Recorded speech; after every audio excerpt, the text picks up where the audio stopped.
கர்த்தர் நல்லவர். வந்திருக்கிற யாவரையும் இயேசு நாமத்திலே நான் வாழ்த்துகிறேன். கிருபை உங்களோடு கூட இருக்கட்டும்.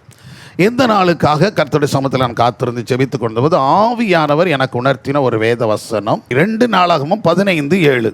நீங்களோ உங்கள் கைகளை நெகிழ விடாமல் திடன் கொள்ளுங்கள், உங்கள் கிரியைகளுக்கு பலன் உண்டு என்றார்.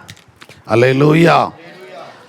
நீங்களோ உங்கள் கைகளை என்ன செய்யாதிருங்கள், நெகிழ விடாமல் திடன் கொள்ளுங்கள், உங்கள் கிரியைகளுக்கு பலன் உண்டு. பக்கத்தில் பார்த்து சொல்லுங்க, உங்க கைகளை நீங்க திடப்படுத்துங்க, நெகிழ விடாதீங்க. நெகிழறதுனா என்னது? தளர்ந்துருது, கை தளர்ந்து போகிறது, சோர்ந்து போக வைக்கிறது. இது அந்த நீங்க செய்யாதீங்க. நீங்க உங்க கைகளை என்ன பண்ணுங்க, திடப்படுத்துங்க. நெகிழ விடாமல் என்ன செய்யுங்க, திடப்படுத்துங்கள், உங்கள் கிரியைகளுக்கு பலன் உண்டு. அல்லேலூயா. நீங்க என்ன செய்றீங்களோ அதற்கு என்ன உண்டு, பலன் உண்டு. இதுதான் இன்னைக்கு செய்தி. நல்லா கவனிச்சுக்கிடுங்க. ஆசா ராஜாவா இருக்கிறார். யூதர்களின் ராஜாவாக ஆசா பணி செய்து கொண்டிருக்கிற காலத்தில் தான் அவர் ராஜாவாக இருக்கும்போது ஒரு தீர்க்கதரிசி எழும்புறான். அந்த வசனத்தை நீங்கள் வாசித்து பார்த்தீங்கன்னா 1ஆம் வசனத்திலிருந்து சொல்லப்பட்டிருக்க, அவன் யூதர்களுக்கும் அங்கே இருக்கிற ராஜாவுக்கும் ஆசாவுக்கும் அவன் ஆளுகைக்கு உட்பட்ட யூத ஜனங்களுக்கும் ஒரு காரியத்தை சொல்கிறான். என்னன்னா, நீங்கள் கர்த்தரை தேடுங்கள். நீங்கள் தேடும்போது எப்படி இருப்பீங்க, சுகமாக இருப்பீர்கள், அவர் உங்களுக்கு சாதகமாக இருப்பார், எல்லா காரியத்தையும் உங்களுக்கு செய்வார். அதில் கர்த்தரை தேடுவதிலே நீங்கள் உண்மையாக இருங்கள் அப்படின்னு சொல்கிறான். அந்த 2ஆம் வசனத்தை தான் சொல்கிறது. அப்படி சொல்லிட்டு அடுத்து 3ஆம் 4ஆம் 5ஆம் வசனத்திலேருந்து 6ஆம் வசனம் வரைக்கும் சொல்லும்போது, இஸ்ரவேல் ஜனங்களுக்குள்ள மெய்யான தேவனும் இல்லை, வழிபாடும் இல்லை, தேடுகிறவனும் இல்லை. அவர்கள் எல்லாரும் கர்த்தரை தூரமாக்கிட்டாங்கப்பா, அதனால அவங்க நிர்பந்தமாக இருக்கிறாங்க. அதை போல் நீங்களும் என்ன செய்திடாதீங்க. ஏன்னா வடதேசம் தென் தேசம் புரிஞ்சுக்கணும். உடனே இஸ்ரவேல் சொன்னோன்னா அப்போ என்ன 2 ஒன்று தானே அப்படி யோசிக்க. அன்னைக்கு 2ஆக இருந்தது வடதேசம். ஆக வடதேசத்தில் இருக்கிற ஜனங்கள் தேவனை என்ன செய்யலை, தேடலை, விட்டுட்டாங்க. அதனால தேவ கோபத்துக்குள்ளாக ஆளாக்கப்பட்டாங்க. இப்படிப்பட்ட நிலைமையில் தீர்க்கதரிசியானவன் யாருக்கு சொல்கிறான்னா, அவங்கள மாதிரியே நீங்களும் ஆயிராதீங்க, நீங்கள் கர்த்தரை தேடுவதற்கு எப்படி இருங்க, உண்மையாக இருங்கள் அப்படின்னு சொல்கிறான். அந்த சொல்வதை கேட்டுட்டு அப்படி சொல்லி வரும்போது தான் இதெல்லாம் சொல்லிட்டு அவங்கெல்லாம் இப்படி இருக்கிறாங்க, ஸோ அவங்களோட கம்பேர் பண்ணிக்கிட்டு உங்களை வாழ வச்சிடாதீங்க, அவங்கள விட்டு நீங்கள் வேறு வாங்க. இன்றைக்கி நிறைய பேர் கிறிஸ்தவ ஜீவியத்தில் நாம் கம்பேர் பண்ணி பார்க்குறது யாருன்னா, ஆவியில் வைராக்கியமாக ஓடுறவனை விட அறகுறையாக இருக்கவனை தான் நம்ம கம்பேர் பண்ணிக்கிறோம். அறகுறையை விட்டுக்கிட்டு அவங்களே நல்லத்தானே இருக்காங்க, நம்ம ஏன் நம்ம இருக்கோம், அவங்களோட நம்ம நல்லத்தானே இருக்கோம், அவங்களோட கம்பேர் பண்ணி வாழ்வதற்கு நம்மளை அழைக்கலை. அவன் ஜெபம் பண்ணல ஆனால் நல்லா இருக்கிறான், பைபிள் வாசிக்கல ஆனால் நல்லா இருக்கிறான், ஏனோ தானே வரான் அவன் நல்லா இருக்கிறான், அதனால் அப்படி நம்மளும் இருந்துடலான்னு அவனோட கம்பேர் பண்ணிவிட்டு உங்களை வாழாதீங்க. நீங்கள் வாழ வேண்டியது கர்த்தருக்கான வாழ்க்கையில் வாழணும். சத்தமுறையிலே சொல்லுங்கள். ஆமாம். அதனால் அறகுறையாக இருக்கிறவனை பார்த்துக்கிட்டு இருக்க முடியாது. எப்போவுமே ஒரு எக்ஸாம்பிள் அப்படிங்கிறது யாரைத்தான் காமிப்பாங்க, எல்லாத்துலேயும் தேறி நிற்கவனை தான் காமிக்கணும். அவங்க இடத்துக்கு நம்ம இருக்கிறோம், நம்ம ஓடுறோம், நம்மளை விட நமக்கு சிறந்து ஓடி இருக்கானா அவனை பின்பற்றுவதுக்கு நம்ம ஓடணும். நமக்கு கீழே இருக்கிறவங்கள பார்த்து, நமக்கு கீழே மார்க்கு குறைஞ்சவங்கள பார்த்து, நம்மளை விட ஃபெயிலானவனை பார்த்துட்டு அவனோட நான் நல்ல மார்க் தான் வாங்கிறேன் அப்படின்னு மனசை தேற்றக்கூடாது, அவனை அற்பமாக நினைக்கக்கூடாது. அதே நேரத்தில் ஆனால் அவனை வச்சுக்கிட்டு நம்மளை கம்பேர் பண்ணி அதோட நான் நல்ல மார்க் வாங்கியிருக்கலாம் அப்படின்னு நம்மளை சொல்லக்கூடாது. ஏன்னா நமக்குன்னு ஒரு ஓட்டம் இருக்கிறது, அந்த ஓட்டத்தை ஓடித்தான் ஆகணும். சத்தமுறையிலே சொல்லுங்கள். அவங்க செஞ்ச வேலையோட நான் நிறைய தானே செஞ்சுருக்கேன் அது சொல்லாதீங்க. அதை விட செய்யத்தான் தேவன் நம்மை பலப்படுத்தி வச்சிருக்கிறார். ஆமென். இன்னும் நான் செய்யணும், நம்மளை விட டாஸ்கில் உள்ள முன்னாடி போயிட்டான் பாருங்க. இப்போ நீங்கள் பார்த்தீங்கன்னா இந்த கார்மெண்ட்ஸ் எல்லாம் இந்த இதெல்லாம் தைக்கிறாங்க, எதுனா பீஸ் போடுறவங்க இருக்காங்க. அப்போ அந்த பீஸ் கட்டிங் தக்கன வேலை செய்கிறவங்களுக்கு என்ன உண்டு, சம்பளத்துக்கு ஒரு கூட்டம் இருக்குது, இன்னொரு கூட்டம் எதுக்கு வேலை பார்க்குது, ஆர்டர் எடுத்து செய்கிறவங்க. இவ்வளோ பீஸ் அடித்தா இவ்வளோ காசு அப்படின்னு. அதில் பார்த்தீங்கன்னா சிலர் 300 ரூபாய்க்கு தைக்கிறவங்களும் இருக்காங்க, சிலர் 500 ரூபாய்க்கு தைக்கிறாங்க, சிலர்கிட்ட கேட்டால் 700, 800, 1000 ரூபாய்க்கு கூட நான் சிலர் தைச்சிருவேன்னு சொல்கிறவங்களாம் இருக்காங்க.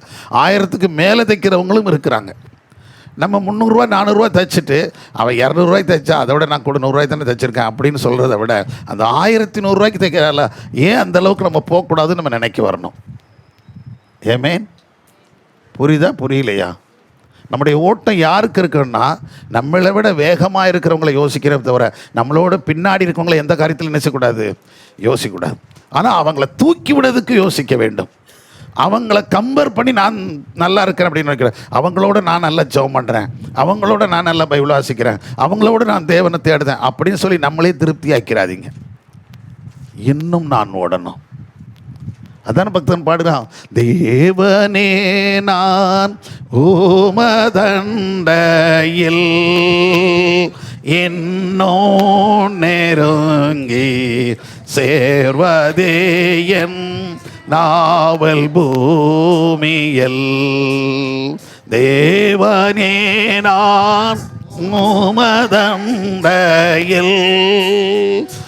என்னோ நெருங்கி சேர்வதே என் ஆவல் பூமியில். அப்ப இன்னும் நான் என்ன செய்யணும்? நெருங்கணும். ஐயா, இப்போ நான் ஓடுறேன், இப்போ நான் ஜெபிக்கிறேன், இப்போ நான் வேத வாசிக்கிறேன், இப்போ நம்ம ஆராதிக்கிறேன், இப்போ ஜெபத்தில் கலந்து, ஆனால் இன்னும் இன்னும் இன்னும் இன்னும் இன்னும் நான் நெருங்கணும். சத்தமுறை இல்லை சொல்லுங்க. அந்த உணர்வு தான் நமக்கு இருக்கணுமே தவிர திருப்தி ஆயிராதீங்க. நம்ம ஜெபத்தில் திருப்தி ஆயிராதீங்க, நம்ம கூட்டத்தில் கலந்துக்கிறதுல திருப்தி ஆயிராதீங்க, தியானத்தில் திருப்தி ஆயிராதீங்க, வசன வாசத்தில் திருப்தி ஆயிராங்க. 2 அதிகாரத்தை போதும், முடிஞ்சு போச்சு. அவங்கெல்லாம் 1 அதிகாரம் 5 நிமிஷம் வாசிக்கிறேன், 10 நிமிஷம் வாசிக்கிறேன், அப்படிலாம் திருப்தி ஆயிராதீங்க. நம்ம இன்னும் இன்னும் வேகமாய் போக வேண்டும். அல்லேலூயா. எவ்வளோக்குள்ள நம்ம கிடைக்குதோ அதே போல். இப்போ நீங்கள் ஐடி ஃபீல்டு எடுத்துக்கிடுங்க, எந்த கம்பெனியில் போய் சேர்ந்தாலும் சரிதான். சும்மா கம்ப்யூட்டர் சயின்ஸ் முடிச்சிருக்கிறேன், இன்ஜினியரிங் முடிச்சிருக்கேன், போய் ஜாயின் பண்ணிட்டேன்னு போனால் சேர்ந்தால் மட்டும் போதாது. அங்கே போய் உட்கார்ந்தப்பறம் என்ன ஆக்கிட்டே இருக்கணும்?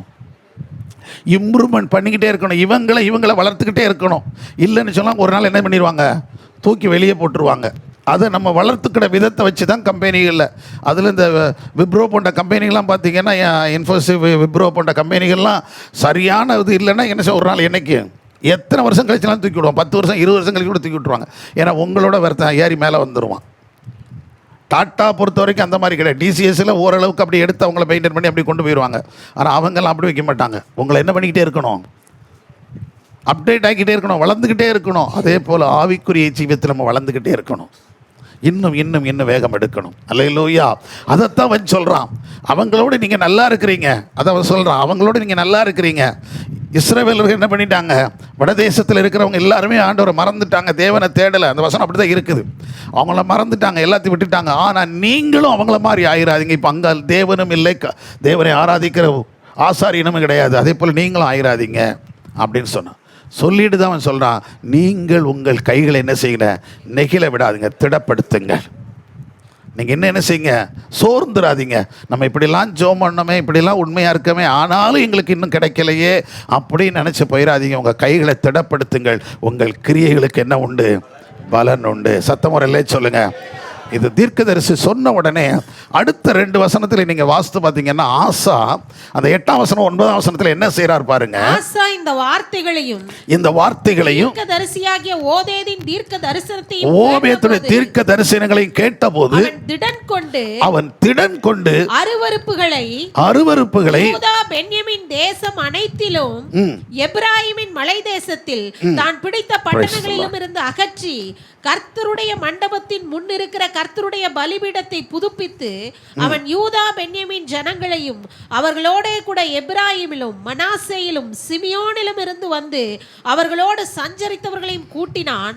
அவனுடைய தேவனாகிய கர்த்தர் அவனோடு இருக்கிறதை கண்டு இஸ்ரவேலிலிருந்து திரளான ஜனங்கள் அவன் பட்சத்தில் சேர்ந்தார்கள். நல்ல கவனிங்க, இங்க 2 சம்பவங்கள் நடக்குது. ஒன்று, ஆசா என்ன செய்யற? மன தைரியமாய் ராஜா என்ன பண்றான் அப்படின்னா, யூத தேசத்திலையும் பென்யமீன் தேசங்களுக்குள்ள அந்த சுற்று வட்டாரங்களுக்குள்ள இருக்கிற எல்லா தேவனுக்கு பிரியமில்லை அதெல்லாத்தையும் எடுத்து போடுறான். சத்தமுறையிலே சொல்லுங்களேன். இங்கே ஆசா என்ன பண்ணான்னா, எதையும் யோசிக்கலை. இது வரைக்கும் நீங்கள் எப்படி வேணாலும் இருந்துட்டு போ, ஆனால் இப்போ நான் சொல்கிறதான் சட்டம், இப்படித்தான் நடக்கணும்னு மன தைரியமாக தேசமெங்கும் சுத்திகரித்தான். சத்தமுறையிலே சொல்லுங்க. தேசத்தை ஆளுகிறவர்களுக்கு தேசத்தை சுத்திகரிப்பதற்கு என்ன வேணும்? மன தைரியம் வேணும். அல்லேலூயா. ஆசா துணிந்து செய்த, அதுதான் நான் சொல்ல வரேன். இன்னைக்குள்ள காலத்துக்கும் அன்னைக்குள்ள காலத்துக்குள்ள வித்தியாசத்தை பாருங்க. அவன் தைரியமா இருந்தான். நமக்கு அடுத்து ஆபத்து வருமே, பிரச்சனை வருமே, நாளைக்கு நம்ம பிள்ளைக்கு பிரச்சனை வருமே, அதை யோசிக்கல. கர்த்தர் சொல்லிட்டார், செய்ய வேண்டியதை செஞ்சிருவோம். அல்லேலூயா. பாவங்கள் பெருகி இருக்கிற இடம், அக்கிரமம் பெருகிற ஒரு பக்கம் இஸ்ரவேலில் என்ன பெருகி இருக்குச்சு? பயங்கரமாக இருக்குது, பாவம் பெருகி இருக்கு. அந்த நேரத்தில் யூதா மக்களை மட்டும் பாதுகாத்துக்கொள்ள பேசும்போது, அவன் துணிஞ்சு செய்யும்போது, அங்கிருந்து எங்க இருந்தா இஸ்ரவேல் தேசத்தில் இருக்கிற ஜனங்களும் கூட, அங்க இருக்கிற மற்ற கோத்திரத்தினுடைய பிள்ளைகள் கூட யார்கிட்ட தேடி வந்தாங்களாம்? ஆசாவின் பட்சத்தில் தேடி வந்தார்களாம்.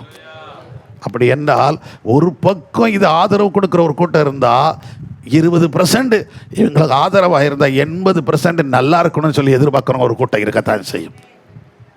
சத்தமுறையிலே சொல்லுங்க. இன்றைக்கும் சமுதாயத்தில் 80% மக்கள் எதைத்தான் எதிர்பார்க்குறாங்க? கரப்ஷன் இல்லாத ஒரு நாடாக இருக்க வேண்டும், போதை இல்லாத ஒரு நாடாக இருக்க வேண்டும், சாராயம் இல்லாத நாடாக இருக்க வேண்டும். அப்படிதான் எல்லாம் என்ன செய்கிறாங்க?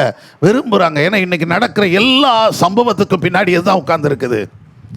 இதுதான் சின்ன சின்ன பையங்க கூட போதையை போட்டுட்டு போய் தான் கொலை செய்கிறான், கொள்ளையடிக்கிறான், காம விகாரத்தில் இன்வால்வ் பண்ணுறான், நிறைய பிள்ளைகளை சீரழிக்கிறாங்க. இதுக்கெல்லாம் காரணம் பின்னாடி என்னதுதான்? போதை, மதுபானம். அவை ரெண்டுக்கும் முடிவு வேணும். முடித்தா மட்டும்தான் இந்த தேசம் ஆளுகையில் நல்லா இருக்கும். அது வரைக்கும் நீங்கள் எத்தனை 1000 கோடியை கொடுத்த மக்களுக்கு அள்ளி வீசினாலும் அது என்ன ஆகாது? பிரயோஜனம் இருக்காது. எத்தனை நல்ல திட்டங்களை கொடுத்தாலும் அந்த திட்டங்கள் ஆகாது. நல்ல பிரியாணியாக செஞ்சு போட்டு அண்டாவா பிரியாணிங்க, சிக்கன் பிரியாணி, மட்டன் பிரியாணி, அது இதையும் வச்சு அதோட பக்கத்தில் கொஞ்சம் எண்ணத்தையும் கூட்டு மட்டும்தான் விஷம், வேற எல்லாம் நல்லது தான் அப்படின்னு சொல்லி வச்சா எப்படி இருக்கும்? அவ்வளோதான். எப்படி இருக்கும்? யோசித்து பாருங்கள். 2ஐயும் நான் வச்சுருக்கேன் அப்படின்னு சொன்னால் எப்படி இருக்கும்? அது வேண்டாம். அதளவுக்கு மாற நம்ம ஜெபம் பண்ணணும். சத்தமுறையிலே சொல்லுங்கள். எங்கள் ஆண்டவர் நினச்சா ஆசா இருதயத்தில் பேசினார்ல, ஒரே ஒரு தீர்க்கதரிசி கொண்டு கர்த்தர் பேசணும்னு ஆண்டவர் நினச்சா இன்னைக்கு கூட பேச வைக்க முடியும். அவை தைரியமாய் கொண்டு அவன் என்ன செய்தான்? அதனால இந்த ஜனங்கள் எல்லாரும் என்ன பண்ணாங்கன்னா, வந்தவர்கள் கர்த்தருக்காக பலிகளை செலுத்தினாங்க. எல்லாரும் தேவனுக்கு நிறைய பலிகளை செலுத்தினமல்ல, ஒரு பெரிய தீர்மானம் எடுத்தாங்க. அதனால எல்லாரும் மக்களும் சந்தோஷப்பட்டாங்க. என்னன்னா, நாங்கள் எங்கள் தேவனை முழு உள்ளத்தோடும், முழு ஆத்மாவும், முழு இருதயத்தோடும் அவரை என்ன செய்வோம்? தேடுவோம்னு சொல்லி எல்லாரும் தீர்மானிச்சாங்க. கரங்களை தட்டி கர்த்தரை மகிமைப்படுத்துங்க. அன்றைக்கு ஆசை ஆரம்பிக்கும் போது கடினமாக தான் இருக்கும். சுத்திகரிக்கும் போது எப்படி தான் இருக்கும்? கடினமாக தான் இருக்கும். ஆனால் சுத்திகரிப்பு நடந்து முடிஞ்ச பிறகு இதாண்டா நல்லா இருக்குது அப்படின்னு சொல்லி எல்லாரும் வந்து சேர்ந்தாங்க. அத்தனை பேர் சொன்னாங்க, தேவனை தேடுவதில் நாங்கள் எப்படி இருக்க போகிறோம்? முழு இதயத்தோடும் முழு ஆத்மாவோடும் தேடுவோம் என்று சொல்லி எல்லாரும் தங்களை அர்ப்பணித்து கூட அதற்காக எல்லாரும் என்ன அடைந்தார்களாம்? சந்தோஷம் அடை, ஒருத்தருக்கு ஒருத்தர் மகிழ்ச்சி சந்தோஷத்தை பரிமாறிக்கொண்ட நம்ம கர்த்தரை தேடுவதற்கு ஒரு வாய்ப்பு கிடைச்சிருச்சுன்னு சொன்னாங்களாம். சத்தமுறையிலே சொல்லுங்க. அருமையானவர்களே, இதைத்தான் வச்சுருவோம். கைகளை திடப்படுத்துங்கள். உங்கள் கிரியைகளுக்கு என்ன உண்டு? பலன். நீங்கள் செய்து பாருங்க, பலன் தருவார். அல்லேலூயா. ஏன் அப்படின்னா வேதம் சொல்லுது. நீங்கள் யோபுவின் புஸ்தகத்தில் 34:11 அங்கே சொல்லும்போது அங்கே என்ன வார்த்தை எழுதி சொல்கிறார்? என்ன வார்த்தை சொல்றார் பாருங்க. 34:11. மனுஷனுடைய செய்கைக்கு தக்கதை அவனுக்கு சரிகட்டி, மனுஷனுடைய செய்கைக்கு தக்கதை அவனுக்கு சரிகட்டி, அவன் நடக்கைக்கு தக்கதாக அவனுக்கு பலன் அளிக்கிறார். அவன் நடக்கைக்கு தக்கதாக அவனுக்கு பலன் அளிக்கிறார். அல்லேலூயா. நம்ம என்ன செய்யணுமோ, எப்படி நடக்கணுமோ, அந்த நடக்கைக்கு தக்க நமக்கு என்ன உண்டு? பலன் உண்டு. அதான் நீங்க உங்க செய்கைக்கு தக்க பலன். பக்கத்துல சொல்லுங்க, உங்க கைகளை திடப்படுத்துங்க. உங்க கிரியைகளுக்கு பலன் உண்டு. நீங்க என்ன செய்றீங்களோ அதற்கு தக்க பலன். நீங்க எப்படி நடந்து கொள்கிறீங்களோ அதற்கு தக்க பலன். அல்லேலூயா. நாம எப்படி அவன் நடக்கைக்கு தக்க கர்த்தர் என்ன செய்யறாராமா? பலன் அளிக்கிறார் என்று சொல்லப்பட்டிருக்கிறது. நீங்க வாசித்து பாருங்க. இனி எபிரேயர் 6:10 நீங்க வாசித்து பார்த்தீங்கன்னா சொல்லப்பட்டிருக்கிறது, தேவன் நம்முடைய கிரியைகளுக்கு பலன் கொடுக்க அவர் நம்முடைய கையின் பிரயாசங்களை மறந்து போவதற்கு அநீதி உள்ளவர் அல்ல அப்படின்னு இருக்கு.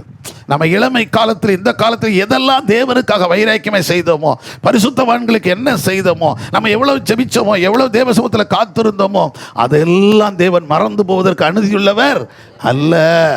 நீங்கள் ₹1 செலவழிச்சிருந்தாலும் அதற்குரிய பிரதிபலனை பரலோகத்தின் தேவன் தருவார். சத்தமுறை இல்லைன்னு சொல்லுங்க. ஆமாங்க. முழங்கால் போடும்போது என்ன செய்கிறீங்க? வேத வாசிக்கும் போது, மற்றவங்கள்கிட்ட பேசும்போது, கர்த்தருடைய அன்பை சொல்லும்போது, ஆண்டவருக்கு கொடுக்கும்போது, இப்படி எந்த காரியமாக இருந்தாலும் சரிதான். எதை செய்தாலும் அவர் அதை மறந்து போவதற்கு அநீதி உள்ளவர் அல்ல. அவர் நம்மேல் சிந்தனை உள்ளவராக இருக்கிறார். அதைத்தான சங்கீதக்காரன் சொல்றான், கர்த்தர் நம்மை நினைத்திருக்கிறார், அவர் நம்மை ஆசீர்வதிப்பார் சொல்றார். அப்ப அவர் நம்மை அவர் நம் நினைவாகவே இருக்கிறவர் சொல்றான். உன் நினைவாகவே என்ன செய்கிறேன்? இருக்கிறேன் சொல்றவர். அவன் தேவன் ஒவ்வொரு நாளுமே நினைத்து கொண்டு இருக்கிறபடினால் நம்ம ஒரு நாளும் கவலைப்பட வேண்டியதில்லை. நம்ம செய்கிற பிரயாசத்திற்கு, நம்ம படுகிற பிரயாசம் கிரியத்தக்க பலன் உண்டு. சத்தமுறையிலே சொல்லுங்க. சரி, இப்போ நல்லா கவனிச்சுக்கிறேன். எப்படி ஒரு 3-4 காரியங்களுக்கு நான் வேகமாக சொல்லிட்டு ஓடி போயிடுறேன். என்ன முதல் காரியம் நம்ம பார்க்கும்போது சொல்லப்படும் 1 சாமுவேல் புஸ்தகம் 26ஆம் அதிகாரம் 23லிருந்து 25 வரைக்கும் நீங்கள் வாஸ்து பார்த்தீங்கன்னா அந்த 23 வாஸ்து பாருங்க. கர்த்தர் அவனவனுக்கு அவனவன் நீதிக்கும் உண்மைக்கும் தக்கதாக பலன் அளிப்பார். நல்ல கவனிங்க. கர்த்தர் அவனவனுக்கு அவனவன் நீதிக்கும் அவனவன் உண்மைக்கும் தக்க என்ன அளிப்பார்? பலன் அளிப்பார். இது யார் சொல்றான்னா தாவீது சொல்றார். சவுல் துரத்தி கொண்டு வருகிறார். முதல் முறை ஒரு தடவை மாற்றான், 2வது தடவை ஒரு மாற்றான். அந்த 2வது தடவை படுத்திருக்கும் போது, தூங்கிக்கிட்டு இருக்கும்போது அவனுடைய ஈட்டியை தூக்கிட்டு வந்துடுறான், செம்பை தூக்கிட்டு வந்துடுறான். கொண்டு வந்து வச்சுக்கிட்டு தான் சவுலை பார்த்து இவன் கூப்பிடுறான், இஸ்ரவேலின் ராஜாவேன்னு சொல்லி கூப்பிடுறான். அப்னேரை பார்த்து கூப்பிடுறான், அப்னேரே உன் எஜமான நீ காவல் காக்காம போனது என்னப்பா அப்படின்னு சொல்லி கேட்குறான். அப்போ யாரா ராஜாவுக்கு எதிராக கூக்குரல் எடுக்கும்போது தான் இவன் சொல்கிறான், நான் தான் அப்படின்னு சொல்கிறான். தாவீது கூப்பிடுறேன்னு சொல்கிறான். உடனே அவன் மகனேன்னு சொல்லி கூப்பிடும்போது, ஏதோ உம்மிடத்தில் உங்கள் செம்பை பாரும், உங்கள் பக்கத்தில் தலைமாட்டில் இருந்த செம்பு எங்க, ஈட்டி எங்க, அது இப்பொழுது என் கையில் இருக்கிறது. அல்லேலூயா. எனக்கு அந்த வாய்ப்பை கொடுத்தார். என் கூட வந்தவன் சொன்னான், உன்னை ஒரே குத்தா என்ன செஞ்சிருவான், 2 குத்தா இல்லை, எத்தனை குத்தான், ஒரே குத்தா கொடுத்துருவான் அப்படின்னு சொன்னான்.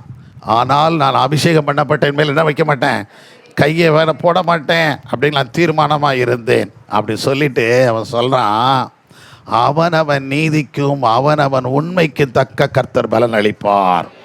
கரங்களை தட்டி கர்த்தரை மகிமைப்படுத்துங்க. உங்கள் கைகளை திடப்படுத்துங்கள், நெகிழ விடாதுங்கள், திடப்படுத்துங்கள். கிரியைகளுக்கு பலன் உண்டு. என்ன கிரியை?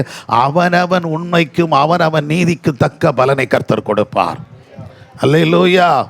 ஆமாங்க, நம்ம நீதியாக வாழ்ந்தோன்னா அதுக்குரிய பலன் நமக்கு உண்டு.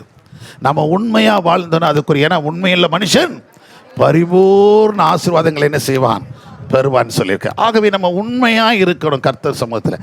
சின்ன காரியமோ பெரிய காரியமோ கர்த்தரை தேடுவதில் உண்மையாக இருப்போமானால் அதற்குரிய பலன். 2வது நல்லா கவனிச்சுக்கிட்டிங்கன்னா, நம்முடைய கிரியைகள் உண்மையாக இருக்கட்டும், நீதியாக இருக்கட்டும். எந்த விதத்திலும் மற்றவர்களை முன்படுத்துகிற அளவுக்கு நம்முடைய செய்கைகள் நினைச்சக்கூடாது, இருக்கக்கூடாது. நம்ம எதை செய்தாலும் மற்றவர்கள் நஷ்டமடைந்து நம்ம லாபம் அடையணும் யோசிக்க வேண்டியதில்லை. மற்றவருடைய காரியத்தை அபகரித்து நான் வாழணுங்கிற சிந்தனை நமக்கு இருக்கக்கூடாது. நாமளும் வாழணும், நம்மை போல மற்றவர்களும் வாழணும். சத்தமுறையிலே சொல்லுங்க. வாழ்கிறவள் வாழ்ந்து கொண்டே இருக்கட்டும், அதே நேரத்தில் நாமும் அதோடு கூட என்ன செய்யணும், வாழணும். அவனை இழுத்து கீழே போட்டுட்டு நம்ம வாழணும்னு சில அரசியல் தான் அந்த வேலையெல்லாம். காலை பிடிச்சி கீழே இழுத்து போட்டு நான் மேலே வரணும், அது அங்கே மட்டும்தான். ஆனால் வாழ்க்கையில் யதார்த்தம் என்ன அப்படின்னா, ஒருத்தர் எல்லாரோடு சேர்ந்து இணைந்து வாழ வேண்டியதான் வாழ்க்கை. சத்தமுறையிலே சொல்லுங்க. கிறிஸ்தவ ஜீவியம் என்பது அதுதான். அதனால் அவங்களுக்கும் நமக்கும் என்ன இருக்குது, வித்தியாசம் இருக்குது. உலகத்தாரோடு நம்மளை ஒத்து வச்சுக்கிடாதீங்க. அரசியல்வாதிகளோடு சரி, சினிமாக்காரர்களோடு கூட அவங்கள மாதிரிலாம் வச்சுக்கிட்டு நம்மளை ஒப்பிட்டு போக முடியாது. அவங்களுக்கு ஒருத்தரை கவுத்தா தான் அவங்களால என்ன செய்ய முடியும், வாழ முடியும். ஒருத்தர் ரொம்ப ஸ்டாராக இருக்கான்னா அவனை எப்படியாவது கவுத்து விட்டா தான் இவன் யாராக முடியும், ஸ்டாராக மாற முடியும். ஒருத்தர் பெரிய ஆளாக இருக்கிறாருன்னா அவரை கீழே கவுத்து விட்டா தான் அடுத்தவன் பெரிய ஆளாக மாற முடியும், இல்லைன்னா அப்படியே நின்றோம். ஆனால் நம்ம அப்படி இல்லை. நம்ம யதார்த்தமாய் வாழ வேண்டியவர்கள், சத்தியத்தின்படி வாழ வேண்டியவர்கள், வசனத்தின்படி வாழ வேண்டியவர்கள். அவை நம்ம மற்றவங்க வாழ்வதை பார்த்து சந்தோஷப்படணும். அதே நேரத்தில் நாம் நேர்மையாய் வாழ்வதற்கும் முன்னேறுவதற்கும் நாம் பிரயாசப்பட்டாக வேண்டும். அல்லேலூயா. சத்தமுறையிலே சொல்லுங்க. ஏமேன். எனக்கு அந்த ஆவிகளை குறித்தெல்லாம் தியானிச்சுட்டு வரோம். அதில் நிறைய காரியங்கள் நம்ம பார்க்குறோம். அதில் சில ஆவிகள் இருக்குது. இந்த ஆவிகள் அந்த வேலைகளை செய்து கொண்டணும். அழிச்சு விட அந்த மனப்பான்கு என்னது, பொறாமை, எரிச்சல், கோபம் அப்படிலாம் கொண்டு வரும். அதே போல் சரீரத்தை விற்று கூட சிலர் என்ன பண்ணுறாங்க, பெரிய ஆளாயிரணும், சம்பாதிச்சு பெரிய இல்லை. இன்றைக்கி பெரிய பெரிய ஆட்களை காமிக்கும்போது அப்படிலாம் காமிக்காங்க. ஆனால் தன் உடம்பை விற்கிறவங்க தான் இன்றைக்கி யாராக இருக்காங்க, புகழாரம் போடுதாங்க. உண்மையாக பக்தியோடு தாழ்மையோடு இருக்கிற எந்த சகோதரி பெயரும் வெளியே என்ன செய்யாது, தெரியாது. உலகத்தில் பிரபலமாக காமிக்கிறது யாரைத்தான் காமிக்கிறாங்க, யோசித்து பாருங்க. அதனால் அந்த நிலைமைக்கு நம்ம போக வேண்டியதில்லை. இன்றைக்கி அப்படியும் ஒரு கூட்டம் வந்துக்கிட்டு இருக்குது. இப்படி இழிவான காரியத்திற்காக சரீரத்தையே என்ன செய்கிறாங்க, அடமான வைக்கக்கூடிய அளவுக்கெல்லாம் வாழ்ந்து கொண்டு இருக்கிற ஒரு கூட்டம் இருக்கிறது. அப்படியெல்லாம் போய் நம்ம நீதியாக இருக்கணும். நம்மளால் என்ன உழைக்க முடியுமோ அந்த உழைத்து, அந்த உழைப்பில் வர்ற வருமானத்தில் உண்மை உத்தமமாக இருந்தால் தேவன் அதற்குரிய ஆசீர்வாதத்தை தேவன் நமக்கு தருவார். சத்தமுறையிலே சொல்லுங்கள். ஏன் கடின உழைப்பு தாங்க மேலே கொண்டு வரும். நம்ம கஷ்டப்பட்டு உழைக்கிற நம்ம பிள்ளைகள், நான் ஒன்று சொல்கிறேன், இளமையில் கஷ்டப்படுறது வந்து முதுமையில் செல்வத்தை கொண்டு வரும், ஆசீர்வாதத்தை தந்துடும். நமக்கு கஷ்டமாக தான் இருக்கும், இளமையில் எவ்வளோ வருத்தப்பட்டாலும் சரி, வேதனைகள் இருக்கும், போராட்டம் இருக்கும், ஆனால் தேவன் மேன்மைப்படுத்துவார். இப்போ நான் ஒரு உதாரணம் சொல்கிறேன்னே, நம்முடைய பிள்ளைகள் வெளியே இருந்து நம்ம சொல்லிகிட்டே இருக்கோம், நம்ம சர்ச்சில் எத்தனையோ பிள்ளைகள் அதே மாதிரி இருக்கிறாங்க. இப்போ சுந்தர் எடுத்துக்கோங்க, அவன் போகும்போது, அவன் இங்கேருந்து ஐடிஐ முடிச்சுட்டு அவன் போகும்போது எவ்வளோ கஷ்டப்பட்டான்னு எனக்கு தெரியும்.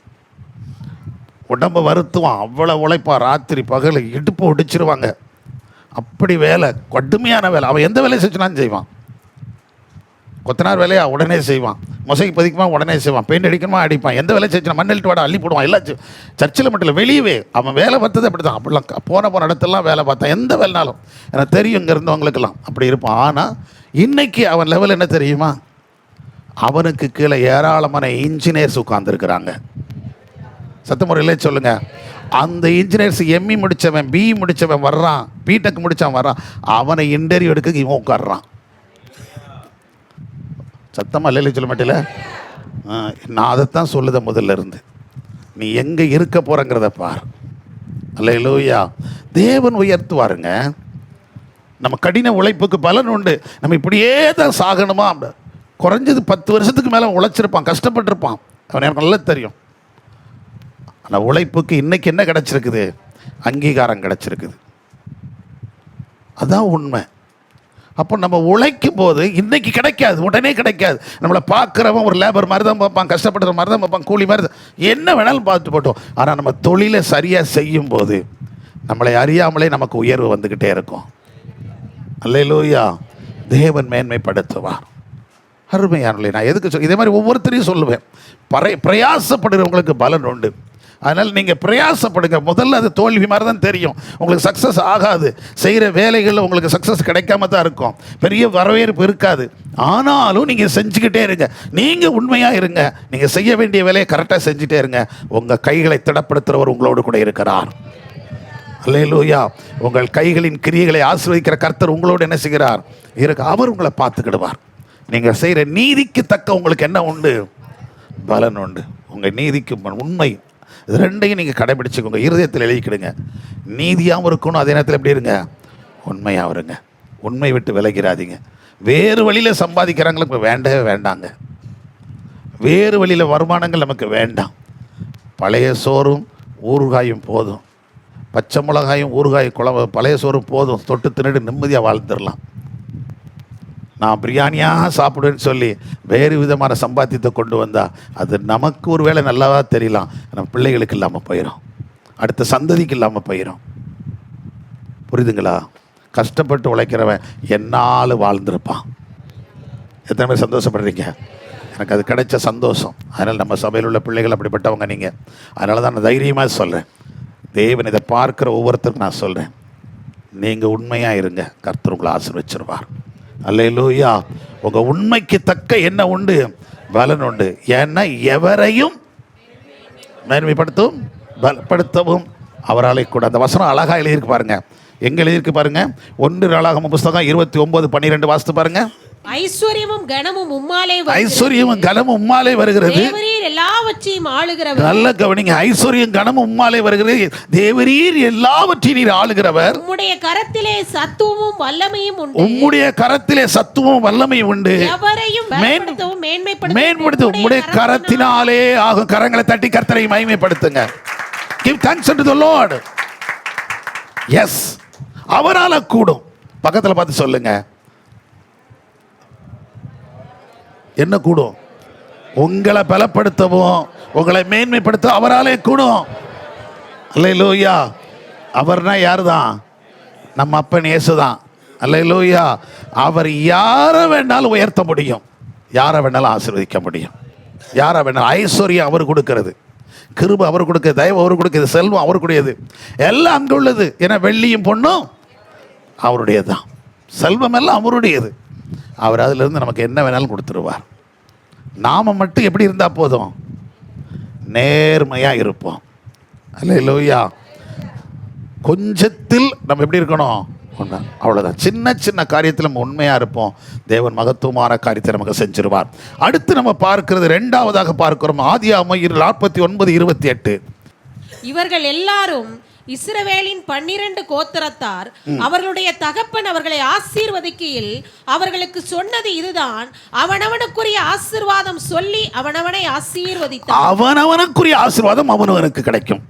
அடுத்து முதல்ல பார்த்தோம், அவனவன் உண்மைக்கும் அவனவன் நீதிக்கும் தக்க என்ன உண்டு, கர்த்தர் பலன் கொடுக்கிறார். இப்போ ரெண்டாவது நம்ம பார்க்கிறோம், அவரை முதல்ல உண்மையா நீதியா நீங்க இருந்துட்டீங்கன்னா அவரவர்களுடைய ஆசீர்வாதம் அவரவருக்கு வந்துடும்.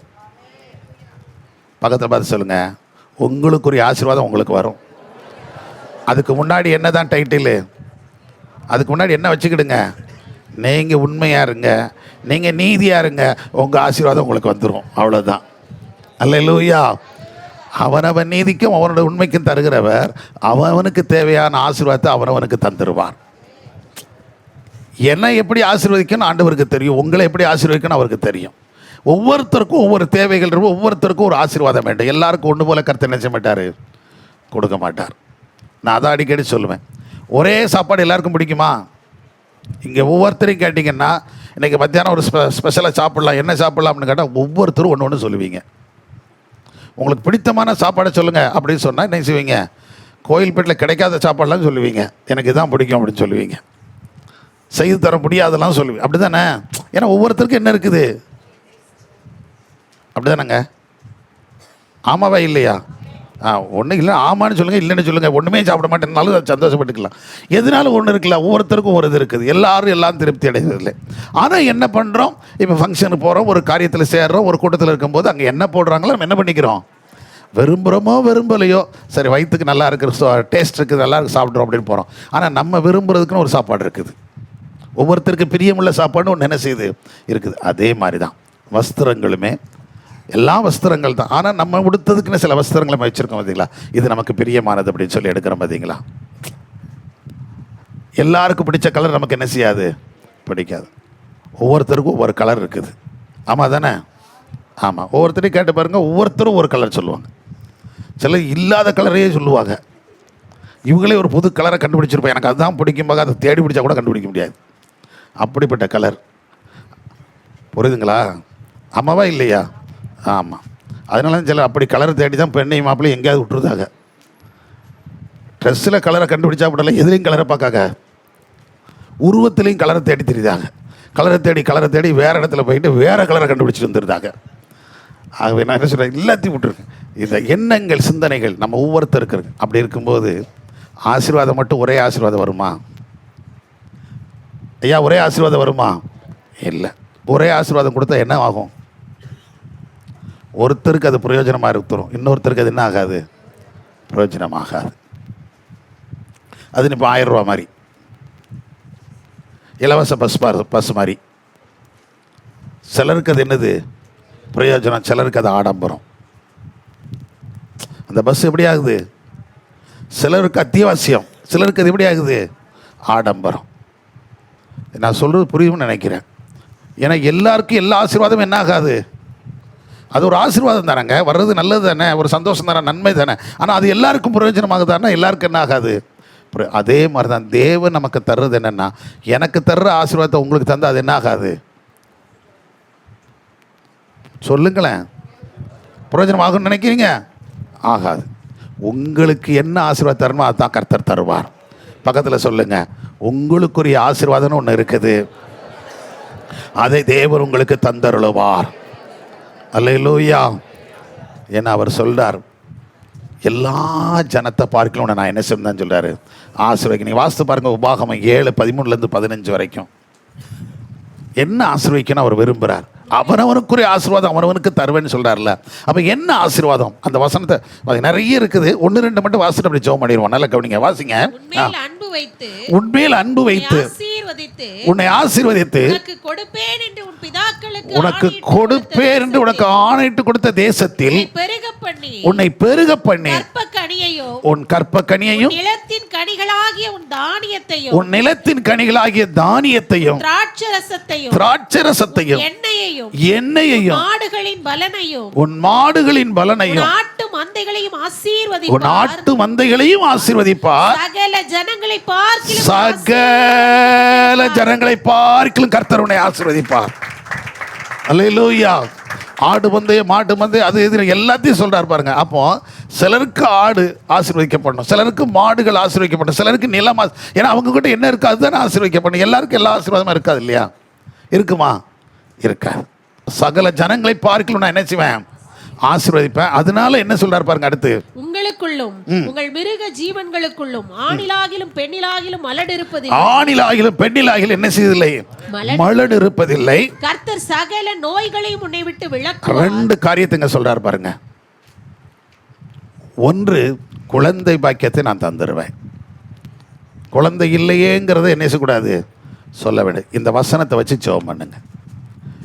குழந்தை இல்லை, நெடுநாளாக குழந்தை இல்லை, திருமணமாகி உள்ள நாட்கள் குழந்தை இல்லை, யோசிக்காதீங்க. இந்த வசனம் உங்களுக்கானது. அதைத்தான் நான் முதல்ல சொன்னேன்.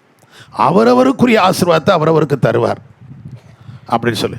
இப்போ 60 வயசு பையனுக்கு போயிட்டு நீ 60 வயசு தாத்தா கிட்ட போயிட்டு உனக்கு குழந்தை தருவேன்னு சொல்லி உனக்கு அடுத்த சொல்ல முடியுமா? அவன் ஏற்கனவே பேரம்பேத்தியில் எடுத்திருப்பான். புரியுதா புரியலையா? அப்போ இது யாருக்கு வேணும்? இந்த ஆசீர்வாதம் யாருக்கு வேணும்? குழந்தை இல்லாதவர்களுக்கு, இளம் தம்பதிகளுக்கு. பிறக்குமா பிறக்காதான்னு கேள்வி கேட்குறவங்களுக்கு உங்களுக்கு ஆண்டவர் சொல்கிறாரு, உன் கர்ப்பத்தின் கனியை நான் ஆசீர்வதிப்பேங்கிறார். உன் வீட்டில் என்ன இருப்பதில்லை? மலடு இருப்பதில்லை. இதான் தேவன் கொடுக்குற. இதை வசனங்களை உறுதிப்படுத்தி நீங்கள் ஜெபம் பண்ணணும். இந்த வசனத்தின்படி இப்படி சொல்லியிருக்கீங்க, இதன்படி எனக்கு செய்தரலும், இதன்படி என் பிள்ளைக்கு செய்யும், இதன்படி என் மகளுக்கு செய்யும், இதன்படி என் மருமகளுக்கு செய்யும், இதன்படி என் பேத்தியாளுக்கு செய்யும், இதன்படி என் பேரனுக்கு செய்யும். அப்படி நீங்கள் சொல்லி ஜெபம் பண்ணால் கர்த்தர் அற்புதம் செய்ய ஆரம்பிச்சிருவார். நீங்கள் ஜெபம் பண்ணுங்கள் கர்த்தர் சமூகத்தில். ஒன்று. இரண்டாவது, வியாதியை உன்னை விட்டு என்ன செஞ்சிருவார்? விலக்குவார். எகிப்துக்கு வரப்பண்ணிய கொடியவர்கள் ஒன்றும் எனக்கு என்ன செய்யாது? வராது. அது யாருக்கு மட்டும்தான் வரும்? உன்னை பகைக்கிறவங்களுக்கு தான் வரும். அப்போ கொடிய ரோகங்கள் வராது. சத்தமுறையிலே சொல்லுங்கள். ஏன்னா சின்ன சின்ன பலவீனா, சின்ன சின்ன இதெல்லாம் வந்து நமக்கு வந்து பெரிய கொடிய ரோகமாக நினைச்சிடாதீங்க, எடுத்துடாதீங்க. சின்ன சின்னது வரும் போகும், அது வந்துட்டு போட்டும். சரீரம்னு ஒன்று இருந்தால் என்ன இருக்கட்டும்? இந்த சரீரம் இருக்கிற வரைக்கும் சளி என்னது இருக்கும்? இருக்க தான் செய்யும். மூக்குன்னு ஒன்று இருந்தது, சளி இருக்க தான் செய்யும்.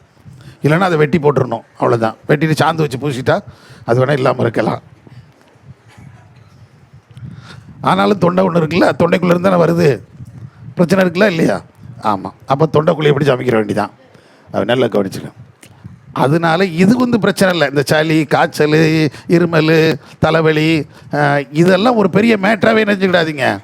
இதெல்லாம் சுகமாயிரும். இது நம்ம அப்பப்போ எடுக்கிற சாப்பாடு, அப்பப்போ குடிக்கிற தண்ணி, ஏதோ ஒரு இந்த கால சூழ்நிலை, வெயில் மாறும்போது, பனி வரும்போது, இந்த குளிர் மாறி இப்படியே வரும்போது வரத்தாச்சு. ஆனால் ஆண்டவர் சொல்ல கொடிய ரோகத்தை அவனுக்கு அனுமதிக்க மாட்டேன். சத்தமுறையிலே சொல்லுங்கள், ஜெபம் பண்ணுங்க. கொடிய ரோகங்கள், உயிரை பறிக்கிற வியாதிகள் இருக்குது பார்த்தீங்களா? இருக்குதா இல்லையா? கேன்சர் போன்ற வியாதிகள் கர்த்தர் தூக்கி எறிஞ்சிருவார் எல்லாத்தையும். சத்தமுறையிலே சொல்லுங்கள். ஆமென், ஆமென். கர்த்தர் விடுதலை தருவார். ஹார்ட் அட்டாக் பயப்படாதீங்க, அப்படி ஒருத்தர் சாக மாட்டோம். அல்லேலூயா. அவங்க ஹார்ட் அட்டாக் வந்துடும். எதுக்கு ஹார்ட் அட்டாக் வந்து? பாஸ்ட்டு கத்திலே போயிடுவார் பழச்சாது அப்படி சொல்லி உங்களை சொன்னால் நீங்கள் வருத்தப்படுவீங்க. என்ன சொன்னால் பிரச்சனை கிடையாது. ஹார்ட் அட்டாக் வந்துடும், பயப்படாதீங்க. ஃப்ரீ மைண்டாக இருங்க, ஒன்றுமே வராது. நீங்கள் பயப்பட தான் உங்களுக்கு என்ன வந்துக்கிட்டே இருக்குது? வியாதிகள். காலையில் எந்திரிச்ச உடனே இன்றைக்கி இப்படி ஆயிருமோ, இன்றைக்கி இப்படி எந்திக்கும் போதே அந்த சிந்தனை தான், படுக்கும்போது அதே சிந்தனை. எந்த சிந்தனையில் படுத்தாங்களோ அதே சிந்தனையில் காலையில் எந்திரிக்க. காலையிலேயாவது நல்ல சிந்தனையோடு எந்திரிக்கலை, எனக்கு ஒன்றும் செய்யாது. சொல்லுங்களேன், சும்மா தைரியமாக நீங்கள் சொல்லுங்கள் முதல்ல, எனக்கு ஒன்றும் செய்யாது. அல்லேலூயா. இந்த வசனங்களை நீங்கள் மையப்படுத்துங்க. நான் தயவு செய்து சொல்கிறேன், நீங்கள் மனுஷனை பார்க்காதீங்க, வேத வசனம் சொல்லுது. இந்த வசனங்களை உங்களுக்கு உறுதியாக்குங்க, எனக்கு ஒன்றும் சேதப்படுத்தாது. அல்லேலூயா. எந்த தட்பவெப்பலையோ, எந்த ஆகாரமோ, எந்த தண்ணீரோ. ஏங்க ஒரு தடவை சாப்பிட்டுட்டு நான் ஃப்ரீயாகவே பேசுகிறேன், நல்ல கவனிங்க. ஒரு தடவை நமக்கு ஒரு சாப்பாடு சாப்பிட்றோம், உடனே ஒரு தடவை என்ன ஆகிருக்கும்? லூஸ் மோஷன் ஆகிருக்கும். உடனே அது எனக்கு ஆகாதுன்னு சொல்லாதீங்க. 2வது தடவை சாப்பிட்டு பாருங்க, நின்றுக்கிடும். 2 தடவை போயிடுச்சு, 3வது தடவை சாப்பிட்டு பாருங்க, நின்றுக்கிடும். புரியுதா புரியலையா? புதுசாக ஒரு காரியத்தை சாப்பிடும்போது நமக்கு என்ன செய்யாமல் இருக்கும்? ஒத்து போகாமல் இருக்கும். கூட 2 தடவை சாப்பிட்டு பார்த்தீங்கன்னா அது என்ன ஆகி போயிடும்? ஃப்ரீ, அவ்வளவுதான். இதுக்காக ஒரே ஒரு தடவை சாப்பிட்டோம், அன்னைக்கு அதில் என்ன கூடி இருந்துச்சு, என்ன குறைஞ்சிருந்துச்சு நமக்கு தெரியாது. சமைச்சவங்க கைட்டு தான் தெரியும், அவங்களுக்கு மட்டும்தான் தெரியும் அதில் என்ன கூட்டினாங்க, குறைச்சாங்க. அதில் ஏதாவது ஒன்று நமக்கு என்ன செய்யாமல் இருக்கும்? நம்ம சரீரத்துக்கு ஒத்து போகாமல் இருந்திருக்கும், அவ்வளவுதான். அதை தூக்கி தூர போட்டுட்டு அடுத்தது திரும்ப இன்னொரு தடவை சாப்பிட்டு பார்த்தீங்கன்னா சரியாயிடும், அவ்வளோதான். ஏன்னா முதல்ல நிறைய சாப்பிட்ருப்பீங்களா, ரெண்டாவது தடவை சாப்பிடும் கொஞ்சம் குறைச்சி சாப்பிட்டு பாருங்கள், கொஞ்சம் லிமிட்டாக, சரி இவ்வளோ சாப்பிட்டு பார்ப்போம் அதுக்கப்புறம் பார்த்துக்குறோம் அப்படின்னு சொல்லி சாப்பிடும். அவ்வளோதான், முடிஞ்சிருச்சு. அப்புறம் பார்த்தா ரெகுலர் ஆக்கிடலாம், அதை ஒன்றுமே பிரச்சனை இருக்காது. நீ விசுவாசத்தை வளர்த்துக்கிடுங்க. வியாதி உன்னை விட்டு விளக்குவேன்னு தான் கர்த்தர் நினைச்சிருக்காரு. சொல்கிறான், வியாதி வரப்பண்ணுவேன்னு சொல்ல, வாதை உன் கூடாரத்தை என்ன செய்யாது, அணுகாதுன்னு தான் சொல்லியிருக்காரு. அப்போ அதைத்தான் கர்த்தர் செய்கிறார். அப்போ அதற்கு நம்ம விசுவாசம் உள்ளவர்களாக இருக்கணும். சத்தமுறையிலே சொல்லுங்கள், இன்னும் சத்தமுறையிலே சொல்லுங்கள்.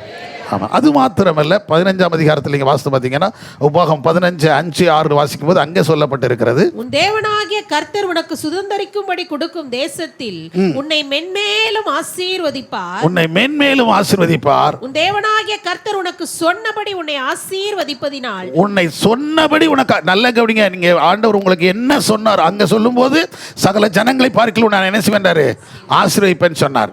இங்கே சொல்லும்போது என்ன சொன்னார்னா, உனக்கு சொன்னபடி. நான் அப்ப சொன்னது என்னது, அங்க என்ன சொன்னாரு, சகல ஜனங்களை பார்க்கலாம் ஆசீர்வதிப்பேன். இங்க என்ன சொல்றாரு,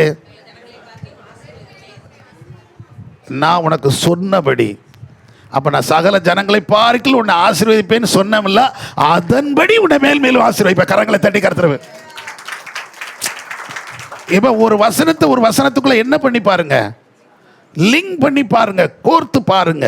வசனம் அப்படி சொல்லுது, அதில் இப்படி சொன்னார், இப்போ இதில் சொல்லும்போது நான் உனக்கு ஏற்கனவே இப்படி சொல்லியிருக்கேனா, அதைத்தான் நான் இப்பவும் சொல்கிறேன். அந்த சொன்னபடியே அதை விட மென்மேலும் நான் ஆசீர்வதிப்பேன். சத்தமுறையிலே சொல்லுங்க.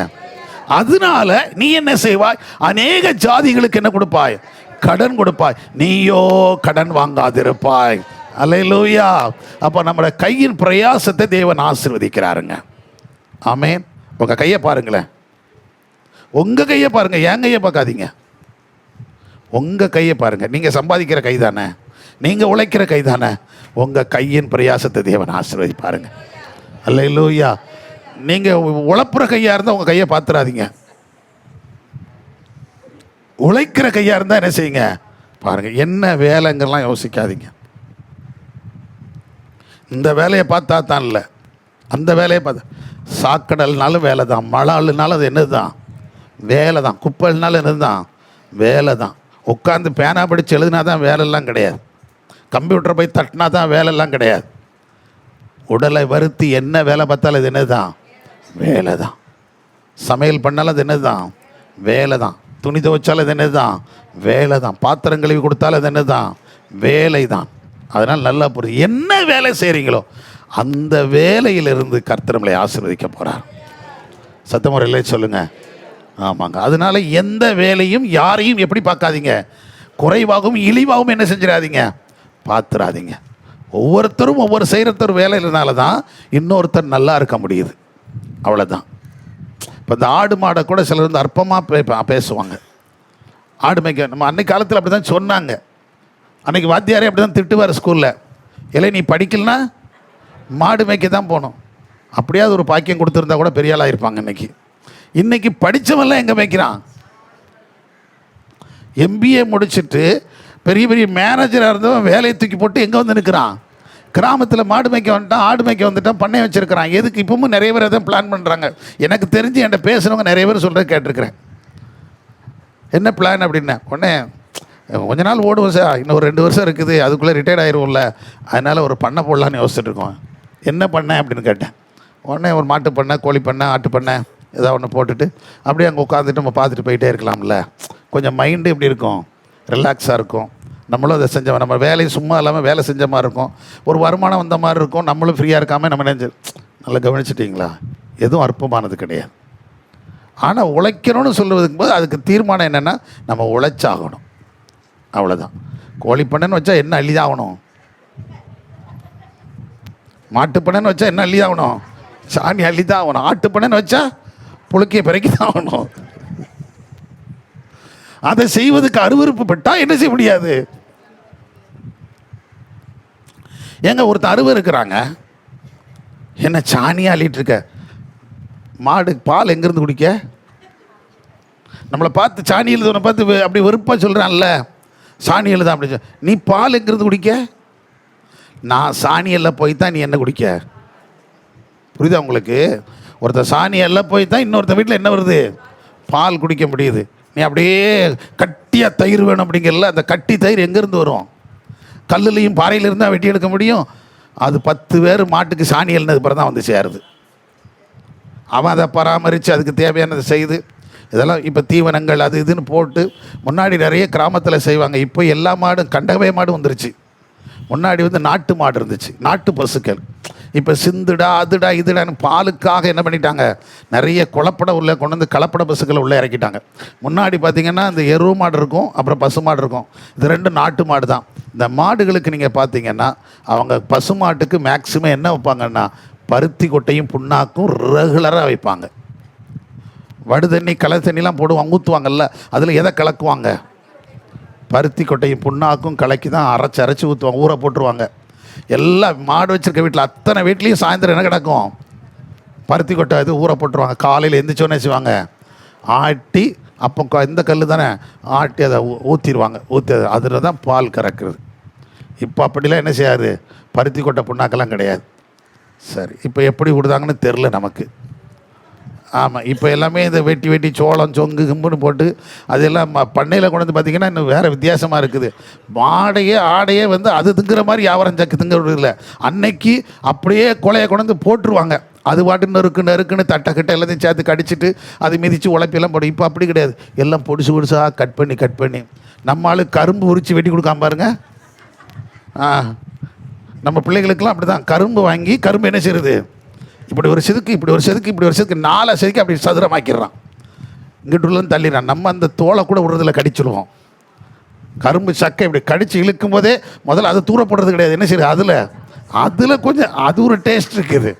ஆமாம், அந்த உப்பு சேர்ந்து வரும், அதையும் சேர்த்து அப்படியே என்ன செய்யுது கடிச்சிது. இப்போ அப்படி இல்லை, கொஞ்சம் நேரம் இப்படி ஒரு வெட்டு 4 சைடு வெட்டிட்டு சதுரமாக நடுவில் எடுத்து அதை கீறி துண்டு பணங்களும் கூட அப்படி தான் வெட்டி கொடுத்துட்டு தெரிஞ்சாங்க. உரித்து எடுத்து பிள்ளைகளை நீ என்ன செய்விடு, சாப்பிடு, நாரோட கடின்னு சொன்னாதான் சத்து. அல்லேலூயா, நல்லா புரிஞ்சுக்கிடுங்க. இப்போ இப்படியெல்லாம் கொடுத்து வளர்க்குறதுனால ஆடு மாடுகளுக்கு அப்படி தான் கொடுக்குறான். வெட்டி போட்டு மொத்தமாக தீவனம் போட்டுருன்னா அள்ளி கொண்டு வந்து போடுதான். அது என்னத்தை சாப்பிடுது, அதுக்கு சவைக்கிறதுக்கே தெரியல. இவன் வெட்டி போட்டு தான் சாப்பிடுது. அந்த ஆடையும் அந்த மாடையும் வெளியே அவுத்து விட்டா செத்தே போயிடும். எப்படி பிராய்லர் கோழி இருக்கோ வெளியே அவுத்து விட்டா என்ன செஞ்சிடும், சேர்த்து வெளியில் உள்ள ஆகாரத்தை சாப்பிடும். அப்படி நம்ம வளர்க்க விரும்பல ஆண்டவர். நம்மளை அவருடைய விருப்பத்தின்படி தான் வாழ விரும்புகிறார். சத்தமுறையிலே சொல்லுங்கள், இன்னும் சத்தமுறையிலே சொல்லுங்கள், அவர் நம்மை ஆசீர்வதிப்பார். ஆமேன்.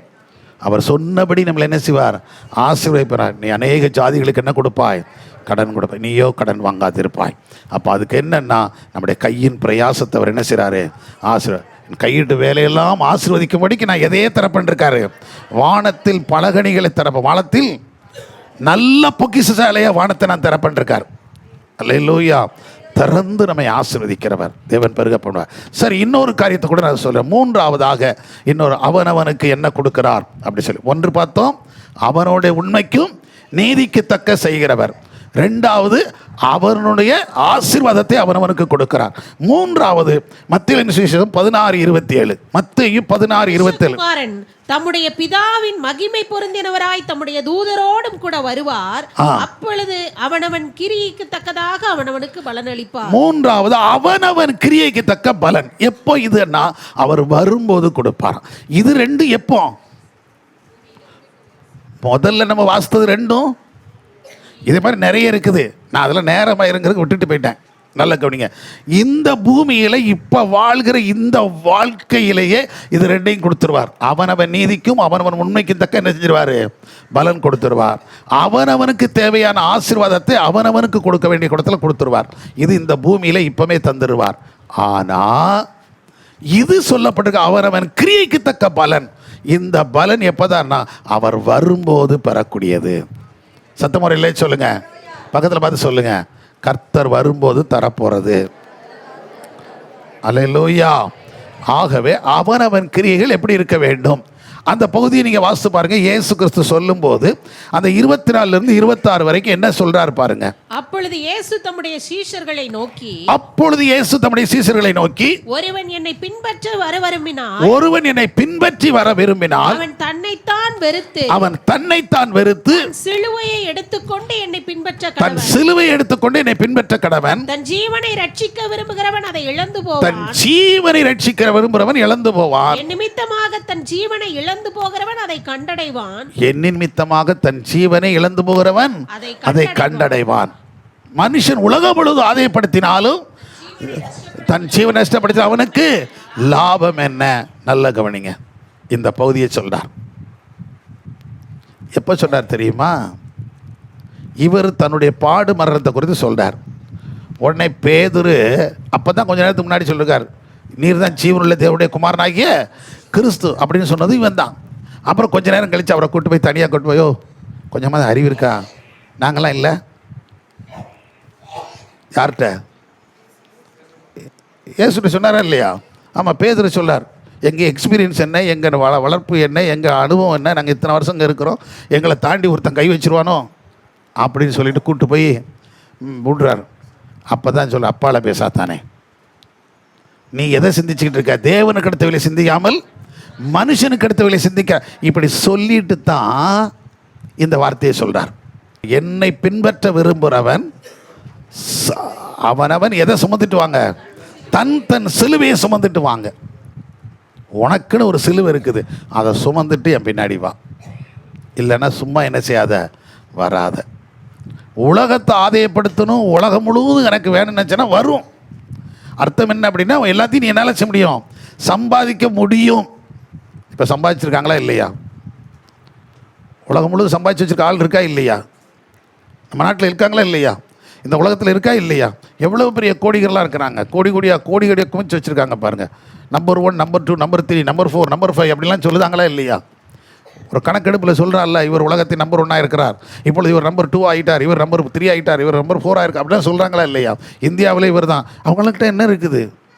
இப்போ சொல்கிறாங்களே, ஏஐயில் ஒருத்தன் சொல்கிறான், நம்ம ஊருக்காரனே சொல்கிறார் இல்லையா, பல லட்சங்களை, எத்தனையோ லட்சம் சொன்னான், அத்தனை லட்சத்தை நான் அத்தனை லட்சம் கோடியை நான் இன்வெஸ்ட் பண்ண ரெடியாக இருக்கிறேன் அப்படிங்கிறான்.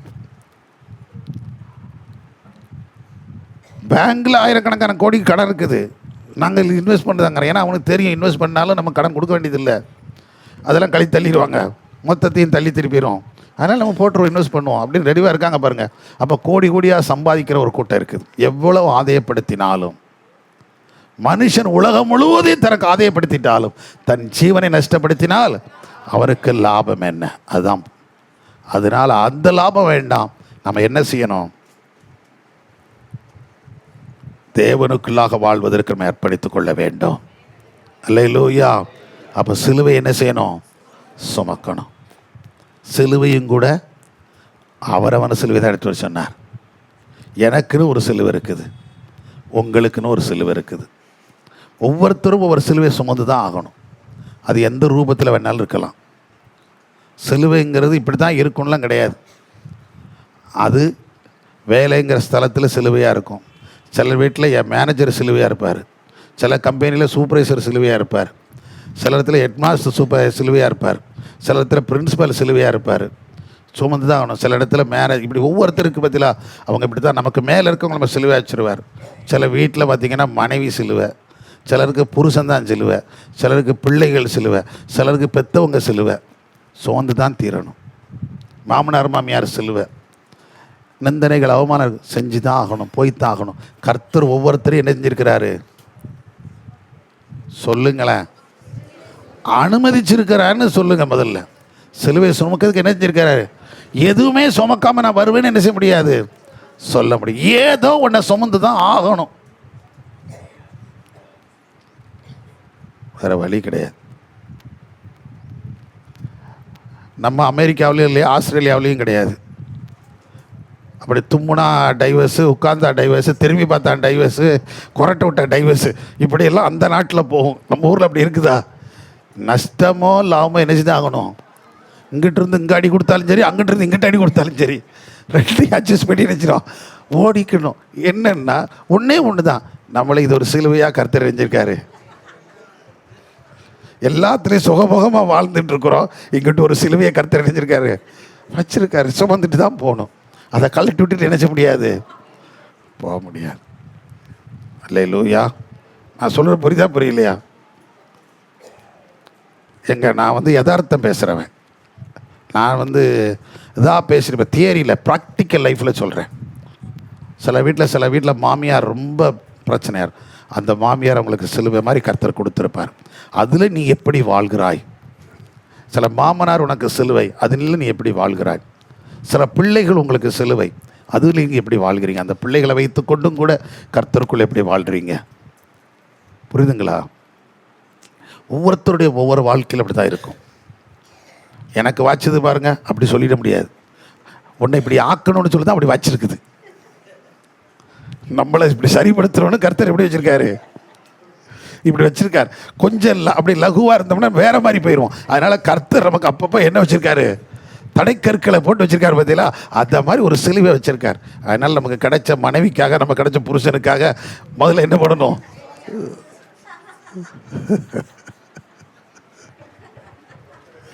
அல்லேலூயா. ஆண்டவர் நமக்கு கொடுத்த பிள்ளைகளுக்காக என்ன செய்யணும், ஸ்தோத்திரம் பண்ணுங்க. அல்லேலூயா. சத்தமுறையிலே சொல்லுங்க. ஆமாங்க. ஏன்னா நான் ஒரு வேளை சிரிக்கிற மாதிரி சொன்னால் கூட இதில் நிறைய உள்ள அர்த்தங்கள் இருக்குது. ஒவ்வொருத்தர் வாழ்க்கையில் எத்தனையோ பாடுகள், எத்தனையோ உபத்திரங்கள், அதை செஞ்சு தான் ஆகணும். நான் இதை மறுத்துட்டு நான் அப்படி போவேன்னு சொல்லி வாழ முடியாது. அது நமக்கு வாழ்க்கையாகாது, அது யதார்த்தமாகாது. தேவன் அதை விரும்பலைங்க. தேவன் அதை என்ன செய்யலை, விரும்பலை.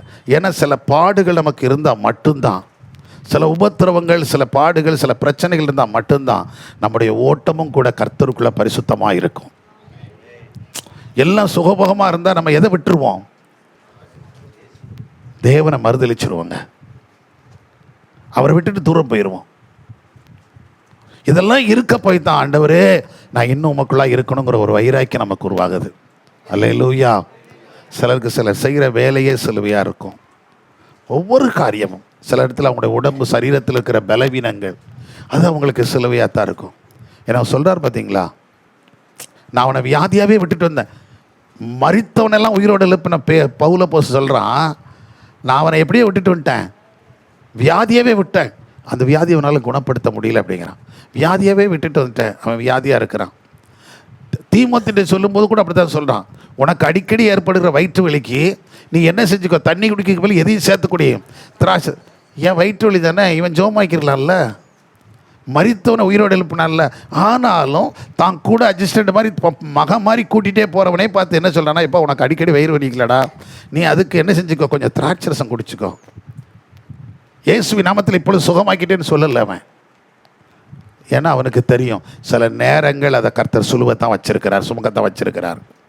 சில பலவீனங்கள் நமக்கு இருக்கிறது கூட நமக்கு நல்லது. சத்த முறையிலே சொல்லுங்களேன். பலவீனம் இருக்கிறது கூட நல்லதுன்னு சொல்லுங்களேன். ஆமாங்க. பவுல அப்போஸ்தலனுக்கு சொல்கிறாங்க பார்த்தீங்களா, எனக்கு ஒரு என்ன இருக்குது, முள் கொடுக்கப்பட்டது. அது 2 விதத்தில் வியாக்கணம் பண்ணுறாங்க. அது எப்படி நமக்கு தெரியும், நான் பவுல் கூடயும் பிறக்கலை, கூட படிக்கவும் செய்யலை, அதனால் எனக்கு அந்த அளவுக்கு தெரில. ஆனால் வேத வல்லுநர்கள் 2 காரியத்தை சொல்கிறாங்க, ஆய்வாளர்கள் 2 காரியத்தை சொல்கிறாங்க. ஒன்று, அவருடைய மனைவி அவருக்கு முள்ளாக இருந்தால்னு சிலர் சொல்கிறாங்க. அதனால தான் அவர் அழுத்தி சொல்கிறாரு, பேதுருவை போல சகோதரியாகிய மனைவியை கூட்டிகிட்டு வர எனக்கு உரிமை இல்லையோ அப்படின்னா, இவன் போன இடத்துல அவன் வர விரும்பலை அப்படிங்கிற மாதிரி வருது அப்படின்னு சில அந்த வசனங்களை வச்சு சொல்கிறாங்க. இது ஒரு பக்கம் ஒரு முள். இன்னும் சிலர் என்ன சொல்கிறாங்கன்னா, அப்படி இருக்குல்ல, அவர் அந்த லைனுக்குள்ளே போயிருக்க மாட்டார், ஆனால் அவருக்கு என்ன இருந்ததுன்னா, இந்த கண்கள்லேருந்து என்ன விழுந்துகிட்டே இருந்துச்சான், செதில் விழுந்ததுன்னு சொல்லு பார்த்தீங்களா, அந்த செதில், அந்த கண்கள் பார்வையடைஞ்சான்ல, அப்போ செதில் விழுந்தது இல்லை, அதிலிருந்து எப்படி அடிக்கடி அவர் கண்களை என்ன தள்ளிக்கிட்டே இருக்குமா, அழுக்கு தள்ளிக்கிட்டே இருக்கும், பூளை தள்ளுதுன்னு சொல்கிறாங்க பார்த்தீங்களா. அது பார்த்தா நமக்கு எப்படி இருக்கும், நம்ம கண்ணில் இப்படி ஓரமாக யாருக்காவது இங்கே ஒட்டி இருந்துச்சுன்னு வைங்க, நமக்கு பார்க்கல எப்படி தோணும், அருவருப்பாக தெரியும். அவருக்கு அடிக்கடி அப்படி ஒரு காரியம் நடந்துகிட்டே இருந்துச்சு, அந்த கண்களில் அந்த பலவீனம் இருந்துச்சு அப்படின்னு சொல்கிறாங்க. இதில் எது உண்மை நமக்கு தெரியாது. ஆனால் அதில் நான் அதுக்காக ஜெபம் பண்ணேன். ஆண்டவர் என்ன சொல்கிறேன், 3 முறை ஜெபித்தேன். அவர் சொல்லிட்டாரு, உன் பலவீனத்தில் என் பலன் பூர்ணமாக விளங்க, என் கிருபை உனக்கு போதுன்னு ஒரே வார்த்தையில் முடிச்சிட்டாரு. என் கிருபை உனக்கு முடிச்சிட்டாரு, சுகமாக்குவேன்னு அவர் எனக்கு சொல்லலை, அதனால் நான் ஓடிக்கிட்டே இருக்கிறேன்னு சொன்னான். சத்தமாக ஒரு சொல்லுங்கள். அதனால தான் நான் என்ன சொல்கிறேன்னா, என் பலவீனத்தை குறித்து நான் என்ன செய்கிறேன், பெருமை பாராட்டுகிறேன்னு சொல்கிறான். என் பலவீனத்தை நான் கொடுத்து பெருமை பாராட்டுகிறேன். புரியுதுங்களா உங்களுக்கு? அப்போ சில நேரங்கள் அதான் சொல்கிறேன், ஒவ்வொருத்தருக்கும் ஒரு விதமான சிலுவையை கர்த்தர் செஞ்சிருக்கிறாரு. சிலருக்கு பொருளாதாரமே சிலுவையாக இருக்கும், எவ்வளோ உழைச்சாலும் நமக்கு 10 பைசா என்ன செய்யாது, சேராது. கையில் காசே நிற்காதுங்க. அதுக்காக ஓட்டாண்டியாக செலவழிச்சிட்டு இது ஒரு சிலுவைன்னு நினச்சிடக்கூடாது. வர்ற காசு முழுது வலிச்சு நிற்கிட்டு திரும்ப சிலுவைங்கக்கூடாது. ஆண்டவர் கொடுக்குற உழைப்பில் உண்மையாகவும் இருக்கணும். கொஞ்சம் கொஞ்சம் என்ன செய்யணும், சேர்த்து வைக்கவும் பழகணும். அதை விட்டு நான் இப்படி இருக்கேன்னு சொல்லவும் கூடாது.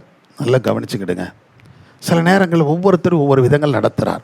ஆனாலும் இந்த சிலுவையை சுமந்துட்டு வாங்க அப்படின்னு தான் சொல்கிறார். அல்லேலூயா. சத்தமுறையிலே சொல்லுங்கள். உலகம் முழுதும் ஆதாயப்படுத்தினாலும் ஜீவனை மட்டும் இணைஞ்சிடக்கூடாது, நஷ்டப்படுத்திடக்கூடாது. அல்லேலூயா. வாஸ்து பாருங்க, வெளிப்படுத்தல் 22:11-12. அநியாயம் செய்கிறவன் இன்னும் அநியாயம் செய்யட்டும், அசுத்தமாய் இருக்கிறவன் இன்னும் அசுத்தமாய் இருக்கட்டும், நீதி உள்ளவன் இன்னும் நீதி செய்யட்டும், பரிசுத்தம் உள்ளவன் இன்னும் பரிசுத்தமாகட்டும். இதோ சீக்கிரமாய் வருகிறேன். அவனவனுடைய கிரியைகளின்படி அவனவனுக்கு நான் அளிக்கும் பலன் என்னோடு கூட வருது. கரங்களை தட்டி கர்த்தரை மகிமைப்படுத்துங்க. ஐயா நல்லா புரிஞ்சுக்கிடுங்க. இங்க என்னெல்லாம் சொல்லு பாருங்க. அநியாயம் செய்றவன் செய்துக்கிட்டே இருக்கட்டும். அப்புறம் அசுத்தமாக இருக்கிறவன் அசுத்தமாகவே இருக்கட்டும். அடுத்து நீதி செய்கிறவன் நீதி செய்யட்டும், பரிசுத்தம் உள்ளவன் பரிசுத்தமாகட்டும். அவனவனுக்கு நான் கொடுக்குற பலன் என்ன செய்யுது, என் கூட வருதுகிறது. அதனால் அடுத்தவனை பார்த்து நம்ம என்ன செய்ய வேண்டியதில்லை. நான் தான் முதல்ல சொல்லிட்டேன், you don't compare with others. எந்த காரியத்திலும் மற்றவங்களோடு உங்களை என்ன செஞ்சிடாதீங்க, ஒப்பிட்டு பார்க்காதீங்க. நீங்கள் எப்படி வாழ போகிறீங்க? அவன் குடிக்கிறான், அவன் பக்கத்தில் நானும் இருக்கணும். அப்படி அவன் குடிக்கிறான், அதனால அவன் குடித்தா குடிச்சிட்டு போகிறான், அவன் தண்ணி அடித்தா தண்ணி, அவன் சிகரெட் அடித்தா அடிச்சுட்டு போட்டோம், அவன் அக்கிரம் பண்ணால் பண்ணிட்டு போகிறான், அவன் கைவிட்டு வாங்கினா வாங்கிட்டு போட்டோம், அவன் 2 கைட்டில் 4 கைட்டு கூட வாங்கிட்டு போட்டோம், அவன் கோடியாக வச்சுட்டு போட்டோம். அது நமக்கு அவசியம் இல்லை. நான் ஆண்டவருக்கு உண்மையாக இருக்கணும். சத்தமுறையிலே சொல்லுங்கள். எத்தனை பேர் ஏற்றுக்கொள்கிறீங்க? இதுதாங்க கடைசி சத்தியம். கடைசி வாழ்க்கையில் அவன் செய்கிறவனை பார்க்காத, அநீதியுள்ளவன் அசுத்தமான அவனை பார்த்துட்டே வாழ்ந்தோம்னா அவங்கெல்லாம் இப்படி சம்பாதிச்சு இப்படிலாம் ஆகிட்ட அவன் சம்பாத்தி அவனோடு அழிஞ்சு போயிடும். ஆனால் நம்முடைய வாழ்க்கை தேவ ராஜ்யம், நித்திய வரைக்கும் போகக்கூடிய ராஜ்யம். அவனுக்கு இந்த உலகத்தோட வாழ்க்கை முடிஞ்சிருச்சு. மிஞ்சி போனால் செத்த அன்னைக்கு நம்மளை விட ஒரு 100 பேர் 1000 பேர் கூடி வந்து குப்பாலை போடுவான், அவனு கத்துவான், அவ்வளோதான், ஓ செத்துட்டாரையா அப்படி அழுவான். நமக்கு 2 பேர் இருந்து தூக்கிட்டு போனால் போதும். நமக்கு மேலே ஒரு கூட்டம் இருக்குது நம்மளை வரவேற்பதற்கு. அல்லேலூயா. நம்மை வரவேற்பதற்கு எங்கே ஆள் இருக்குது? மேலே. அவனை வரவேற்பதுக்கு உலகத்தில் மட்டும்தான் அனுப்பிவிட ஆள் இருக்குது, வரவேற்பதுக்கு ஆள் கிடையாது. ஆனால் நம்மை வரவேற்பதுக்கு அங்கே ஆள் இருக்குது. இங்கே அனுப்பிவிட கூட ஆள் இல்லாமல் போகலாம், அங்கே நம்மை ரிசீவ் பண்ணுறதுக்கு ஒரு பெருங்கூட்டம் இருக்கிறது. அல்லேலூயா. ஆமென். அல்லேலூயா. கரகோஷத்தோடு ஒரு கூட்டம் என்ன செஞ்சிட்டு இருக்கோம்? நம்ம எப்போ வருவோன்னு சொல்லி நம்ம எதிர்பார்த்து காத்திருக்கிற ஒரு கூட்டம் இருக்குது. அதனால தான் ஆண்டவர் சொல்கிறார், அவனவன் கிரியைகளுக்கு தக்க பலன் நான் அளிக்கும் பலன் என்னோடு கூட என்ன செய்கிறது, அவர் வரும்போதே கொண்டு வரார். அதைத்தான் மத்தேயுவில் அவர் சொல்கிறார். மனுஷகுமாரன் வரும்போது என்ன செய்யும், அவனவன் கிரியைகளுக்கு என்ன கிடைக்கும், பலன் கிடைக்கும். ஆகவே நம்முடைய செய்கைகள் எப்படி இருக்கட்டும், சுத்தமாக இருக்கட்டும். ஏன்னா வேதத்தில் வாசித்து பாருங்கள், அவரவரின் கிரியைகளுக்கு பலன். இங்கே நம்ம சொல்லும்போது அதுக்கு முந்தி 2 அதிகாரத்துக்கு முன்னாடி பார்த்தீங்கன்னா 20ஆம் அதிகாரத்தில் 11ஆம் வசனத்தில் வாசிக்கும் போது அங்கே சொல்லப்பட்டிருக்குது, பின்பு நான் பெரிய வெள்ளை சிங்காசனத்தையும் அதன் மேல் வீற்றிருக்கிறவரையும் கண்டேன். அவருடைய சமூகத்திலிருந்து பூமியும் வானமும் அகன்று போயின, அவைகளுக்கு இடம் காணப்படவில்லை. மரித்தோராகிய சிறியோரையும் பெரியோரையும் நல்ல கவனிங்க, மரித்தோராகிய சிறியோர். இது வெள்ளை சிங்காசன நியாய தீர்ப்பு தான், கடைசி நியாய தீர்ப்பு. அந்த வெள்ளை சிங்காசனத்தில் மனுஷகுமாரனாகிய இயேசு கிறிஸ்து அமர்ந்திருக்கிறார், ஆட்டுக்குட்டியான அமர்ந்திருக்கிறார். அவருக்கு முன்னாடி யார் நிற்கிறா அப்படின்னா, மரித்தோராகிய சிறியோரையும் பெரியோரையும் நிற்க கண்டேன். அப்பொழுது புஸ்தகங்கள் திறக்கப்பட்டன. ஜீவ புஸ்தகம் என்னும் வேறொரு புஸ்தகம் திறக்கப்பட்டது. அப்பொழுது புஸ்தகங்களில் எழுதப்பட்டவைகளின்படியே, அந்த புஸ்தகங்களில் எழுதப்பட்டவைகளின்படியே மரித்தோர் தங்கள் கிரியைகளுக்கு தக்கதாக என்ன அடைந்தார்கள், நியாய தீர்ப்பு. அப்போ அந்த புஸ்தகத்தில் என்ன செய்யப்பட்டிருக்குது, எழுதப்பட்டிருக்கு. நல்ல கவனிங்க, ஒவ்வொருத்தருக்கும் எத்தனை புஸ்தகம் இருக்குது? 2 புஸ்தகம் இருக்குது. ஒன்று ஞாபக புஸ்தகம், இன்னொன்று ஜீவ புஸ்தகம்.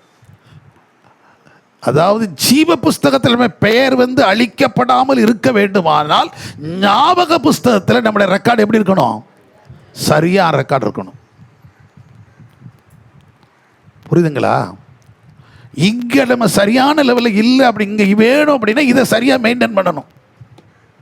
இப்போ ஸ்கூல் முடிஞ்சு போகும்போது, காலேஜ் முடிஞ்சு வெளியில் வரும்போது, ஒரு கம்பெனி விட்டு இன்னொரு இடத்துக்கு போகும்போது, வெளியில் போகும்போது எல்லாம் பணமெல்லாம் கொடுக்குறாங்க, எல்லாம் கொடுக்குறாங்க, சர்டிஃபிகேட் கொடுக்குறாங்க. கொடுக்கும்போது எதையும் சேர்த்து கொடுக்காங்க.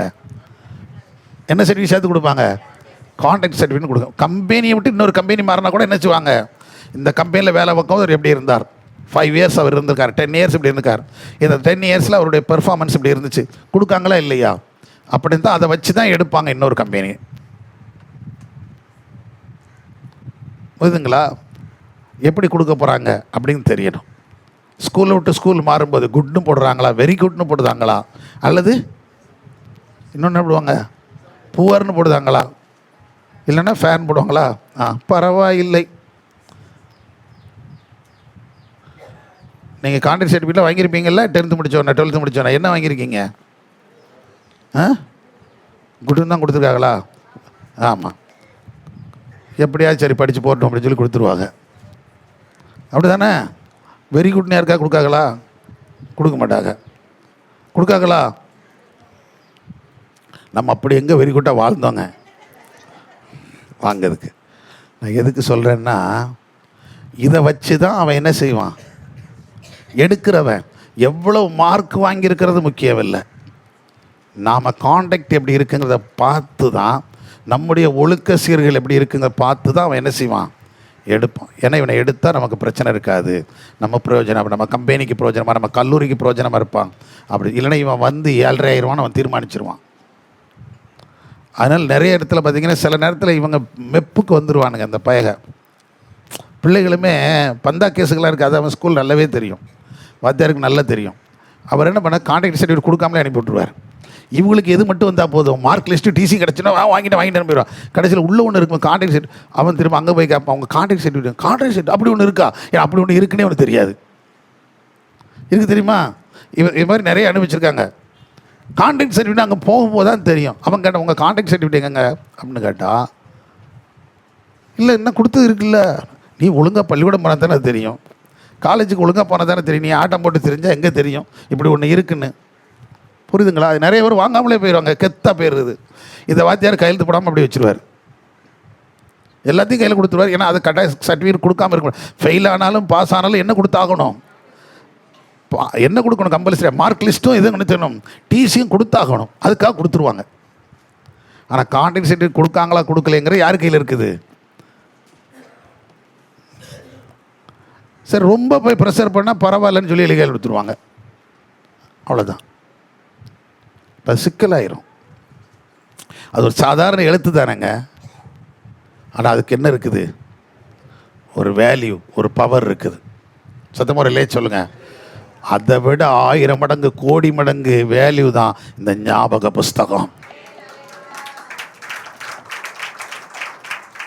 இதில் நம்ம ரெக்கார்டு சரியாக இல்லைன்னா எங்கே இருக்காது, ஜீவ புஸ்தகம் இருக்காது. அப்போ இதில் நம்ம சரியாக இருந்தோம்னா ஜீவ புஸ்தகத்தின் பெயர் அழிக்கப்படாமல் இருக்கும். ஜீவ புஸ்தகத்தில் எவன் பேர்லாம் எழுதப்படலையோ அவன்லாம் எங்கே போயிடுவான்னு சொல்லியிருக்குது, அக்னி நரகத்தில் தள்ளப்பட்டுருவான். அப்போ அங்கே போகாது இருக்க வேண்டுமானால் நம்ம கான்டாக்டை நம்ம ஒழுங்காக என்ன செஞ்சணும், மெயின்டைன் பண்ணணும். அதனால தான் சொல்கிறேன், இங்கே கவனித்து பாருங்கள். ஞாபக புஸ்தகம் நீங்கள் ஒவ்வொரு நாளும் எவ்வளோ நேரம் ஜெபம் பண்ணுறீங்க, எவ்வளோ நேரம் பைபிள் வாசிக்கிறீங்க, ஆராதனைக்கு எத்தனை மணிக்கு வாரீங்க, எவ்வளோ நேரம் ஒழுக்கமாக இருக்கிறீங்க, எவ்வளோ கீழ்ப்படுறீங்க, போதகருக்கு எவ்வளோ கீழ்ப்படுறீங்க, நீங்கள் ஸ்கூலில் எப்படி இருக்கிறீங்க, உங்கள் காலேஜில் எப்படி இருக்கிறீங்க, மற்ற மாணவர்களை பார்க்கும்போது, வாலிபர்களை பார்க்கும்போது, பெரியவங்களை பார்க்கும்போது நீங்கள் எவ்வளோ இதுக்கெல்லாம் என்ன இருக்குது, ரெக்கார்டு. குடும்பத்தில் எப்படி நடந்துக்கிறீங்க, தாய் தகப்பன் எப்படி கணம் பண்ணுறீங்க, பிள்ளைகளுக்கு செய்ய வேண்டியது எப்படி செய்கிறீங்க, இது எல்லாமே கணக்கில் இருக்கும். எதுவுமே மாறாது. அதான் சொல்ல, இங்கே எல்லாரையும் ஏமாத்திடலாம். மேலே ஒரு கேமரா வச்சுருக்காரு பாருங்க. என்ன கேமரா? அந்த கேமராவுக்கு தப்பவே முடியாது. வேதம் அப்படி தான் சொல்லு. அவருடைய கண்கள் பூமி எங்கே என்ன செய்யுதான் சுற்றி பார்க்கிறதுன்னு சொல்லியிருக்கு. அந்த கண்கள் மேலேருந்து பார்க்கும். அல்லேலூயா. சத்தமுறையிலே சொல்லுங்கள். நான் அதை யோசித்து பார்ப்பேன்.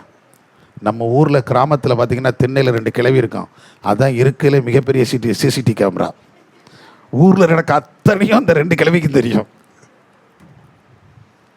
ஒரு திண்ணையில் தான் உட்காந்துருப்பாங்க. ஆனால் அந்த தெருக்குள்ளே அந்த ஊருக்குள்ளே என்ன சம்பவிச்சாலும் இந்த கிளவி கண்ணுக்கு என்ன செய்ய முடியாது, தப்பவே முடியாது. புரியுதா? ஆமாவா இல்லையா? ஆமாம் தானே? அப்போ ஒரு கிளவி கண்ணே அவ்வளோ தூரம் இருக்கும்னா நம்ம உண்டாக்கினவர் எப்படி நம்மளை பார்ப்பாரு? அல்லேலூயா. ஆமாவா இல்லையா? ஆமாங்க. சில நேரங்களில் எதிர்பாராமல் நம்மளே கேட்பாங்க அந்த கழுதியால். அப்படி உட்காந்துருக்கோம். பட் ஏப்பே நேற்றுக்கு நீ வந்த அப்படின்னு. இல்லை நான் வரல. இல்லை பார்த்தனே அப்படிம்பாங்க. நீ அப்படி கூடி போனே சொல்லுதாங்களா இல்லையா? சொல்கிறாங்களா இல்லையா? இல்லை உன்னை பார்த்தனே, நீ அப்படி போன மாதிரி இருந்துச்சு அப்படிம்பாங்க. அப்போ இவ்வளோ தூரம் பார்த்துக்கிறாங்க பாருங்கள். நம்ம எத்தனை மணிக்கு போனோம் எத்தனை மணிக்கு வரணும் கூட நமக்கே தெரியல. ஆனால் நம்ம வந்தோம் போனோம் அந்த பாட்டியுமா சொல்லுது.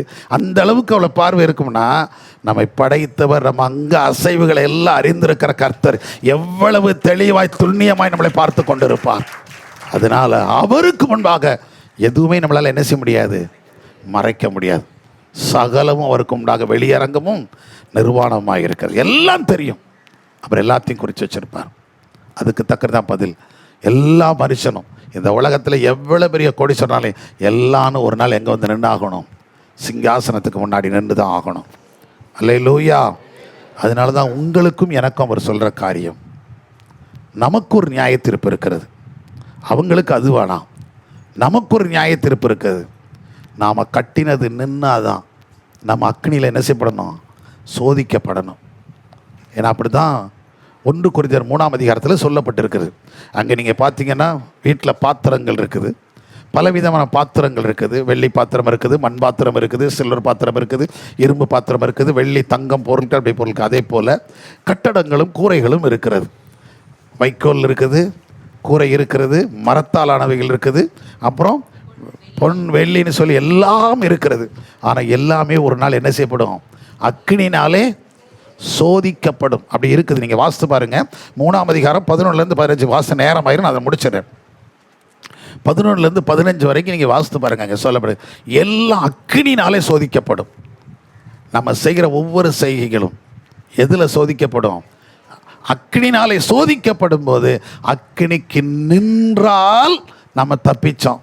அப்படி இல்லைன்னா கூட ஆண்டவர் சொல்லார், நம்ம செய்தது கிரியைகளாக அழிஞ்சு போயிட்டா கூட நாமளும் கூட ஒருவேளை தப்பி பிழைக்கணும்னா விசுவாசிகள் ஊழியக்காரர்கள் நம்மளை குறித்து என்ன சொல்லுங்க, அதுவும் நம்ம எதுக்குள்ளே போயிட்டு வந்தது மாதிரின்னு சொல்லியிருக்குது, அக்னிக்குள்ளே போயிட்டு வந்தது போல.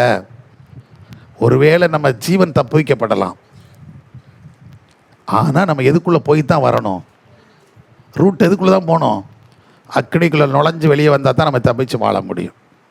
அப்போ நல்லா கவனிச்சுக்கிடுங்க. வாழ்கிற காலங்களில் நல்லா இருக்கும்போது, நல்லா ஓடி ஆடி உழைக்கும்போது, விளையாடும்போது, நல்லா இருக்கிற காலத்தில் கர்த்தரோடு உள்ள உறவில் சரியாயிட்டோம்னா இப்படியே மெயின்டைன் பண்ணி கொண்டு போயிடுவார். இல்லையா ஒரு குறிப்பிட்ட காலம் வரும்போது நம்மளை உட்கார வச்சு இருக்கிறார். புரியலையோ? புரியுதா புரியலையா? நம்மளை பரலோகம் கொண்டு போகணுன்னு தீர்மானிச்சிருக்காருங்க.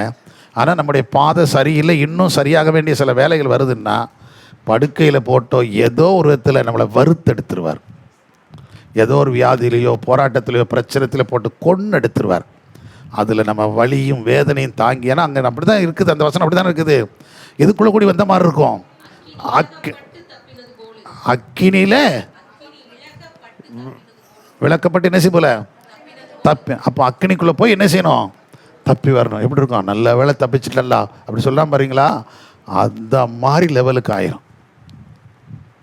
அப்படி தானே நிறைய பேர் சொல்கிறாங்க, சாக போகிற நேரத்தில் சொல்கிறாங்க பார்த்தீங்களா, நல்ல வேலை ஐயா நான் எல்லாத்தையும் ஆண்டவர்கிட்ட ஒப்படைச்சிட்டேன், நான் செத்தா கூட பரவாயில்ல அப்படி சொல்கிறாங்க பாருங்கள். அப்போ எந்த காரணம், அந்த வாய்ப்பை கர்த்தர் கொடுக்குறார். அதுலேயும் மனம் திரும்ப முடியாதுன்னா தூக்கி கடாசிடுவார். நான் இப்படித்தான் இருப்பேன்னு சொல்லி வாழவே முடியாது. யாருடைய வாழ்க்கை நமக்கு நிரந்தரம் இல்லை. அதனால் இன்னைக்கு கர்த்தரை தேடுவதில் உண்மையாக இருப்போம். அல்லேலூயா. இது எனக்குரியது உங்களுக்கு, உங்களுக்குரியது எனக்கெல்லாம் சில அவனவனுக்குரியது தான். இப்போ நம்ம வீட்டுக்கு போகிறோம், மத்தியானம் 1 மணிக்கோ 2 மணிக்கோ 3 மணிக்கோ நம்ம சாப்பிட்றோம். யாருக்காக சாப்பிட்றோம்? வீட்டுக்காரருக்காக மனைவி சாப்பிட்றீங்களா? மனைவிக்காக வீட்டுக்காரர் சாப்பிட்றீங்களா? பிள்ளைகளுக்காக பெற்றோர் சாப்பிட்றீங்களா? பெற்றோருக்காக உனக்காக தாம்மா சாப்பிடுதேன் இல்லைண்ணா அப்படி யாராவது சொல்கிறீங்களா? அவரவர் வைத்து தானே சாப்பிட்றோம். நியாய தீர்ப்பும் அவரவருக்குரியது, கிருபையும் அவரவருக்குரியது, இரக்கமும் அவரவருக்குரியது, தயவும் அவரவருக்குரியது, ஆசீர்வாதம் அவரவருக்குரியது, நன்மையும் அவரவருக்குரியது. அதே போல் நியாய தீர்ப்பும் அவரவருக்குரியது தான். ஒரே வீட்டில் 4 பேர் இருக்கிறோம். அம்மா அப்பா 2 பிள்ளைகள், ஒரு பெண் பிள்ளை ஆண் பிள்ளை வச்சுக்கலாம், அல்லது 2 பெண் பிள்ளைகள் 2 ஆண் பிள்ளைகள், எப்படி வேணாலும் வச்சுக்கணுங்க. ஒரே வீட்டில் தான். 4 பேருக்கு ஒரே ஆசீர்வாதமா? கிடையாது. 4 பேருக்கு ஒரே கிருபையா? கிடையாது. 4 பேருக்கு ஒரே இரக்கமா? கிடையாது. 4 பேருக்கும் 4 வித்தியாசத்தை கர்த்தர் வச்சுருக்கா. அதே போல் ஒவ்வொருத்தருக்கும் ஒரு நன்மை கிடைக்கும். அதே போல் அவருடைய நியாய தீர்ப்பும் ஒவ்வொருத்தருக்கும் வேறு விதமாக இருக்கும். யாரும் என்ன செய்ய முடியாது? தப்ப முடியாது. அவனவன் கிரியைக்கு தக்க பலன் அவரோடு கூட இருக்கிறது. அவனவன் செய்கைக்கு தக்க நியாயத்தில் படைந்தார்கள் எழுதியிருக்கிறது. இப்போ நம்ம எதை செய்ய போகிறோம்? அல்லேலூயா. சத்தமுறையிலே சொல்லுங்க. அவை நாம நம்முடைய செய்கிறது கர்த்தருக்கு முன்னாடி என்ன செய்யணும்? நிற்கப்பட வேண்டும். அக்கினி சோதிக்கப்படும் போது அது என்ன செய்யணும்? நிற்கணும். நாம் செய்கிற வேலை நின்னா மட்டும்தான் நம்ம சக்ஸஸ், இல்லைனா இல்லை. ஏன்னா ஆண்டவர் சொல்றார். அதுக்கு அடுத்தான் தொடர்ந்து இதை சொல்லிட்டு தான் அவர் சொல்றாரு, ஒருவன் தேவனுடைய ஆலயத்தை கெடுத்தால் தேவன் அவனை கெடுப்பார், நீங்க அந்த ஆலயம்னு சொல்றார். யாரெல்லாம் ஆலயமா இருக்கிறீங்க? சத்தமுறையிலே சொல்லுங்க. அப்ப இந்த ஆலயம் என்ன ஆயிடக்கூடாது? தம்பிமார் தங்கச்சிமார் எல்லாம் கேட்குறேன், இந்த ஆலயம் என்ன ஆயிடக்கூடாது? எனக்கு படிப்பு தான் முக்கியம்னு சொல்லி எதை விட்டுறாத? ஆலயத்தை நீ நாசமாக்கிறாத. எனக்கு வேலை தான் முக்கியம்னு பெரியவங்களுக்கு சொல்கிறேன், ஆண்களுக்கு சொல்கிறேன், எனக்கு என் வேலை தான் முக்கியம், எனக்கு கம்ப்யூட்டரில் வேலை தான் முக்கியம் அப்படின்னு சொல்லி உன் ஆவிக்குரிய வாழ்க்கையை போயிட்டுன்னு சொன்னால் உங்களுடைய ஆலயம் என்ன செஞ்சிருச்சு? சீர்கேடாயிருச்சுன்னு அர்த்தம். ஆண்டவர் உழைப்பை கொடுத்துருக்கிறது நம்ம வயிற்று பிழைப்புக்காக, சம்பாதிப்பதற்காக. ஆனால் அதுதான் எனக்கு முக்கியம்னு சொல்லிட்டு ஆண்டவரை மட்டுப்படுத்தினீங்கன்னா உங்கள் ஆலயம் என்ன ஆகுதுன்னு அர்த்தம்? சீர்கேடு அடைகிறதுன்னு அர்த்தம். ஒருவன் என்னுடைய ஆலயத்தை கெடுத்தால் நான் அவனை அப்போ குடிகாரன், கொலைகாரன், அப்படிப்பட்டவன், விபச்சாரம், வேசித்தனம் அப்படித்தான் கிடையாது நினச்சி அவன் மட்டும்தான் நீங்கள் நினச்சிடாதீங்க. இந்த ஆலயத்தை நம்ம எப்படி வேணாலும் கெடுக்கலாம். தேவனுக்கு பிரியமில்லாத சிந்தனையை கொண்டு வந்தாலும் என்ன செய்யும்? கெட்டுப்போயிடும். அடுத்தவங்களுக்கு விரோதமாக பொறாமையோ எரிச்சலை வச்சாலும் இந்த ஆலயம் என்ன செஞ்சிடும்? கெட்டுப்போயிடும். இந்த இருதயம் மாசு இல்லாதா இருக்க வேண்டும். அல்லேலூயா. தேவன் நமக்கு எத்தனை இருதயம் கொடுத்துருக்கிறாரு? இல்லைன்னு சொன்னால் 2-3 கொடுத்துருப்பார். ஒன்று கோவத்துலேயும் சண்டை போடுறதுக்கு ஒன்று வச்சுக்கோ, ஒன்றை சமாதானமாக வச்சுக்கோ, இன்னொன்று நல்ல தண்ணி கண்ணி அடிக்க வச்சுக்கோ, இன்னொன்று எப்போவுமே பைபிள் சமக்க வச்சுக்கோ அப்படின்னு வச்சுருந்துருப்பார். அப்படில ஒரே இருதயம்தான். அந்த ஒரு இருதயத்தை கர்த்தருக்குள்ளே பரிசுத்தமாக வைத்துக்கொள்ள வேண்டும். அல்லேலூயா. தேவனுக்கு பிரியமில்லாத எதுவும் நமக்குள்ளே என்ன செய்யக்கூடாது? வரக்கூடாது. என்றைக்கு ஆண்டவர் வந்தாலும் அவரை சுதந்தரிப்பதற்கு, அந்த ராஜ்யத்தை பெற்றுக்கொள்வதற்கு நாம் ஆயத்தமாக இருக்க வேண்டும். ஆமென். எத்தனை பேர் விசுவாசிக்கிறீங்க? அதனால தான் நாங்கள் கேட்குறோம். ஒரு ஆவிக்குரிய தகப்பனாய் 30 ஆண்டுகள் உங்களோடு உங்களை வழிநடத்தினவனாய் நின்று நான் சொல்லுகிறேன், தேவ சமூகத்தில் உண்மையாக இருங்க. கர்த்தர் வரும்போது கைவிடப்பட்டு போயிடாதீங்க. எப்போ வந்தாலும் நீங்கள் ஆயத்தமாக இருங்க. அதற்கு தேவ சமூகத்தில் வாருங்க, செபியுங்க. கடினமான உபதேசமாக இருந்தால் கூட கேளுங்க. அதில் ஒருவேளை சரிபட வேண்டியது இருந்தால் நம்ம என்ன செஞ்சுக்கணும்? சரிபட்டுக்கிறோம். அது இல்லைன்னா கூட நீங்கள் அந்த வசனம், ஏன்னா கடினமான உபதேசம் நமக்கு வேணும், அப்படி யோசிங்க. நாங்கள் உங்களுக்கு சில நேரங்களில் கடினமாக தான் போதிக்கிறோம், ஆனாலும் கூட அந்த கடினமான உபதேசத்தை நீங்கள் சகிச்சு கொள்ளுங்க. பவுலப்போஸ்தலன் சொல்கிறான்ல, என் உபதேசங்களை நீங்கள் என்ன செய்து கொண்டீர்களே? சகித்து கொண்டீர்களே. அப்படி அதே போல் ஒரு நாள் வரும்போது நீங்கள்லாம் சகிச்சதுக்கான பலன் பரலோகத்திலிருந்து உங்களுக்கு கிடைக்கும். அல்லேலூயா. அப்படியே நோக்கம் அதுதான், அப்படியே ஏக்கம் அதுதான். நான் தான் சொன்னேன் கடந்த 2 நாளைக்கு முன்னாடி அதிகாலை நான் ஜெபம் பண்ணும்போது கர்த்தருடைய ஆவியை எனக்கு உணர்த்தினது அதுதான். கடைசி நாட்களில் அனுபவம் உள்ளவங்க கூட என்ன செஞ்சிருவாங்க? தன் ஜீவியத்தை என்ன செஞ்சிருவாங்க? இழந்து போயிடுவாங்க. ஏன்னா வசனம் சொல்ல, தெரிந்து கொள்ளப்பட்டவர்களும் வஞ்சிக்கப்படுகிற காலம். ஆகவே அப்படிப்பட்ட நிலைமை இருக்கிறதுனால யார் எங்கே போவா? அப்படியானால் யார் வருவா? யார் எங்கே அதை சுதந்திரிக்க முடியும்? இந்த பயமும் நடுக்கமும் இருக்கிறது. நான் வருவேன், என் பிள்ளைகள் எல்லாரும் வந்துடுவாங்க அப்படின்னு சொல்லக்கூடிய அளவுக்கு இருக்கிறோமா? சிந்திச்சு பாருங்க. ஆண்டவருக்கு உங்களை அர்ப்பணிச்சிருங்க. நீங்களும் நானும் 24 மணி நேரமும் அவருடைய வருவதைக்கு ஆயத்தமாகத்தான் இந்த இடத்துல நம்ம ஜெபத்தையும் கூட்டத்தையும் நடத்தி கொண்டு இருக்கிறோம். தியானக்குடிகள் அதற்காகத்தான், ஜபங்கள் அதுதான், உபவாசங்கள் அதற்காகத்தான். எப்படி ஆகிலும் தேவ ராஜ்யத்துக்கு நம்ம என்ன ஆயிடணும்? நாமும் ஆயத்தமாகி மற்றவர்களையும் என்ன செய்யணும்? அந்த சாத்தானின் பிடியிலிருந்து, அந்த ஆவிகளின் கட்டுகளிலிருந்து விடுதலையாக்கி தேவனுக்காக ஆயத்தப்படுத்த வேண்டும். இதுதான் நம்முடைய நோக்கம். அதற்காக தான் இதை ஜெபிக்கிறோம். அல்லது ஜெபத்தில் கலந்து கொள்ளுங்கள். கர்த்தர் உங்களை ஆசீர்வதிப்பார். கர்த்தர் உங்களோடு கூட இருப்பார். எல்லாரும் ஜெபம் பண்ணுவோம். ஆண்டு நோக்கி பாருங்க. ஒரு நிமிஷம் கர்த்தர் நோக்கி பாருங்க. ஆண்டவர் நமக்கு சொல்லியிருக்கிறார், உங்கள் கைகள் நெகிழ விடாதிருங்க, அதை திடப்படுத்துங்கள்.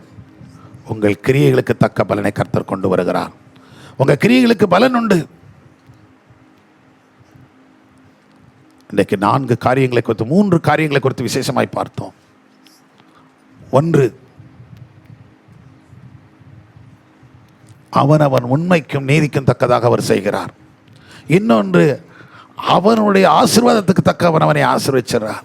அவனுக்கு கொடுக்க வேண்டிய ஆசீர்வாதத்தை கர்த்தர் கொடுக்கிறார். 3வது, அவன் கிரியைக்கு தக்க தேவ ராஜ்யத்தில் இடத்தை ஒதுக்குகிறார், மகிமையை கொடுக்கிறார். இது அவங்க வாழ்க்கையை பொறுத்தது. நாம் எப்படி வாழப்போகிறோம், நம்ம எப்படி வாழ்கிறோம், சிந்திங்க. இந்த உலகத்தில் 2 விதமான காரியம். ஆசீர்வாதத்தையும் உயர்வையும் தருகிறார். முதல்ல பார்த்தோம், உயர்வு மேன்மை தருகிறார். 2வது பார்க்கும்போது ஆசீர்வாதத்தை தருகிறார். 3வது அவருடைய ராஜ்யத்தை தருகிறார். இதற்கு நாம் எப்படிப்பட்டவர்களாக இருக்கிறோம்? தீர்மானிங்க. செபிப்போமா? அடு நோக்கி பார்த்து ஒரு நிமிஷம் கர்த்தர் நோக்கி பாருங்க. அவனுக்குன்னு தான் சொல்லியிருக்குது. மற்றவர்களுக்குரியது எனக்கு வராது, அதில் ஒட்டிட்டு போகலான்னு நான் நினைக்க முடியாது. கொஞ்சம் அப்படி எடுத்துக்கலாம் முடியாது. நாம் எதை எடுத்தாலும் அவரிடத்துலேருந்து தான் எடுக்கணும், அவர்கிட்ட தான் வாங்கணும். அவர் யாருக்கு அதை கொடுக்குறாரோ அவனுக்கு தான் அது சொந்தம். அதை பெற்றுக்கொள்ளத்தக்கதாய் நாம் நிற்போமா? எல்லாரும் கர்த்தர் நோக்கி பாருங்கள். ஸ்தோத்திரம் கர்த்தாவே, அவன் நன்றியோடு துதிக்கிறோம், ஸ்தோத்தரிக்கிறோம். ஆண்டவரே, இந்த காலை வெள்ளவுடைய சமூகத்தில் எங்களை தாழ்த்தி ஒப்பு கொடுக்குறோம்ப்பா. உங்களுடைய கிருபையை இறக்கம் எங்களுக்கு போதுமானது. உங்களை கைகளை நெகிழ விடாமல் திடன் கொள்ளுங்கள். உங்கள் கிரியைகளுக்கு பலன் உண்டு என்று சொன்னீரே கர்த்தாவே. அவனவனுக்கு அவரவருக்கு என்னென்ன வைத்திருக்கிறோம் அதை அவரவர்கள் பெற்றுக்கொள்வார்கள் என்று நாங்கள் பார்க்கிறோம். இன்னைக்கு 3 காரியங்களை பார்த்தோம்ப்பா. உண்மைக்கும் மேன்மைக்கும் ஆண்டவரே, நீதிக்கு தக்கதான மேன்மையை நீர் தருகிறேன், உயர்வை தருகிறேன். அவனவனுடைய உண்மைக்கு தக்க மேன்மைக்கு தக்க அவனை ஆசீர்வதிக்கிறீர். அவனுடைய உண்மைக்கும் நேர்மைக்கு தக்கதாக, நியாயத்துக்கும் நீதிக்கும் தக்கதாக தேவ ராஜ்யத்தையும் கொடுக்கிறீர் என்பதை பார்க்கிறோம். எங்களை ஆயத்தப்படுத்தும். எங்கள் குறைவுகளை நிறைவாக்கும். நாங்கள் குறைவுள்ளவர்கள் தான் ஆண்டவரே. எங்கள் குறைவுகளெல்லாம் ஒரு விஷயம் கூட மன்னித்தரலாம். உமக்கு பிரியமில்லாத காரியம் இருக்குமானால் இப்பொழுதே அதை எடுத்து போட்டு அவரவருக்கு நீர் அளிக்கும் பலனை பெறும்பதற்கு நாங்கள் அவரவர்கள் ஆயத்தமாக நீர் உதவி செய்யும். ஒவ்வொருவரும் ஆயத்தமாய் வந்து நிற்கட்டும்.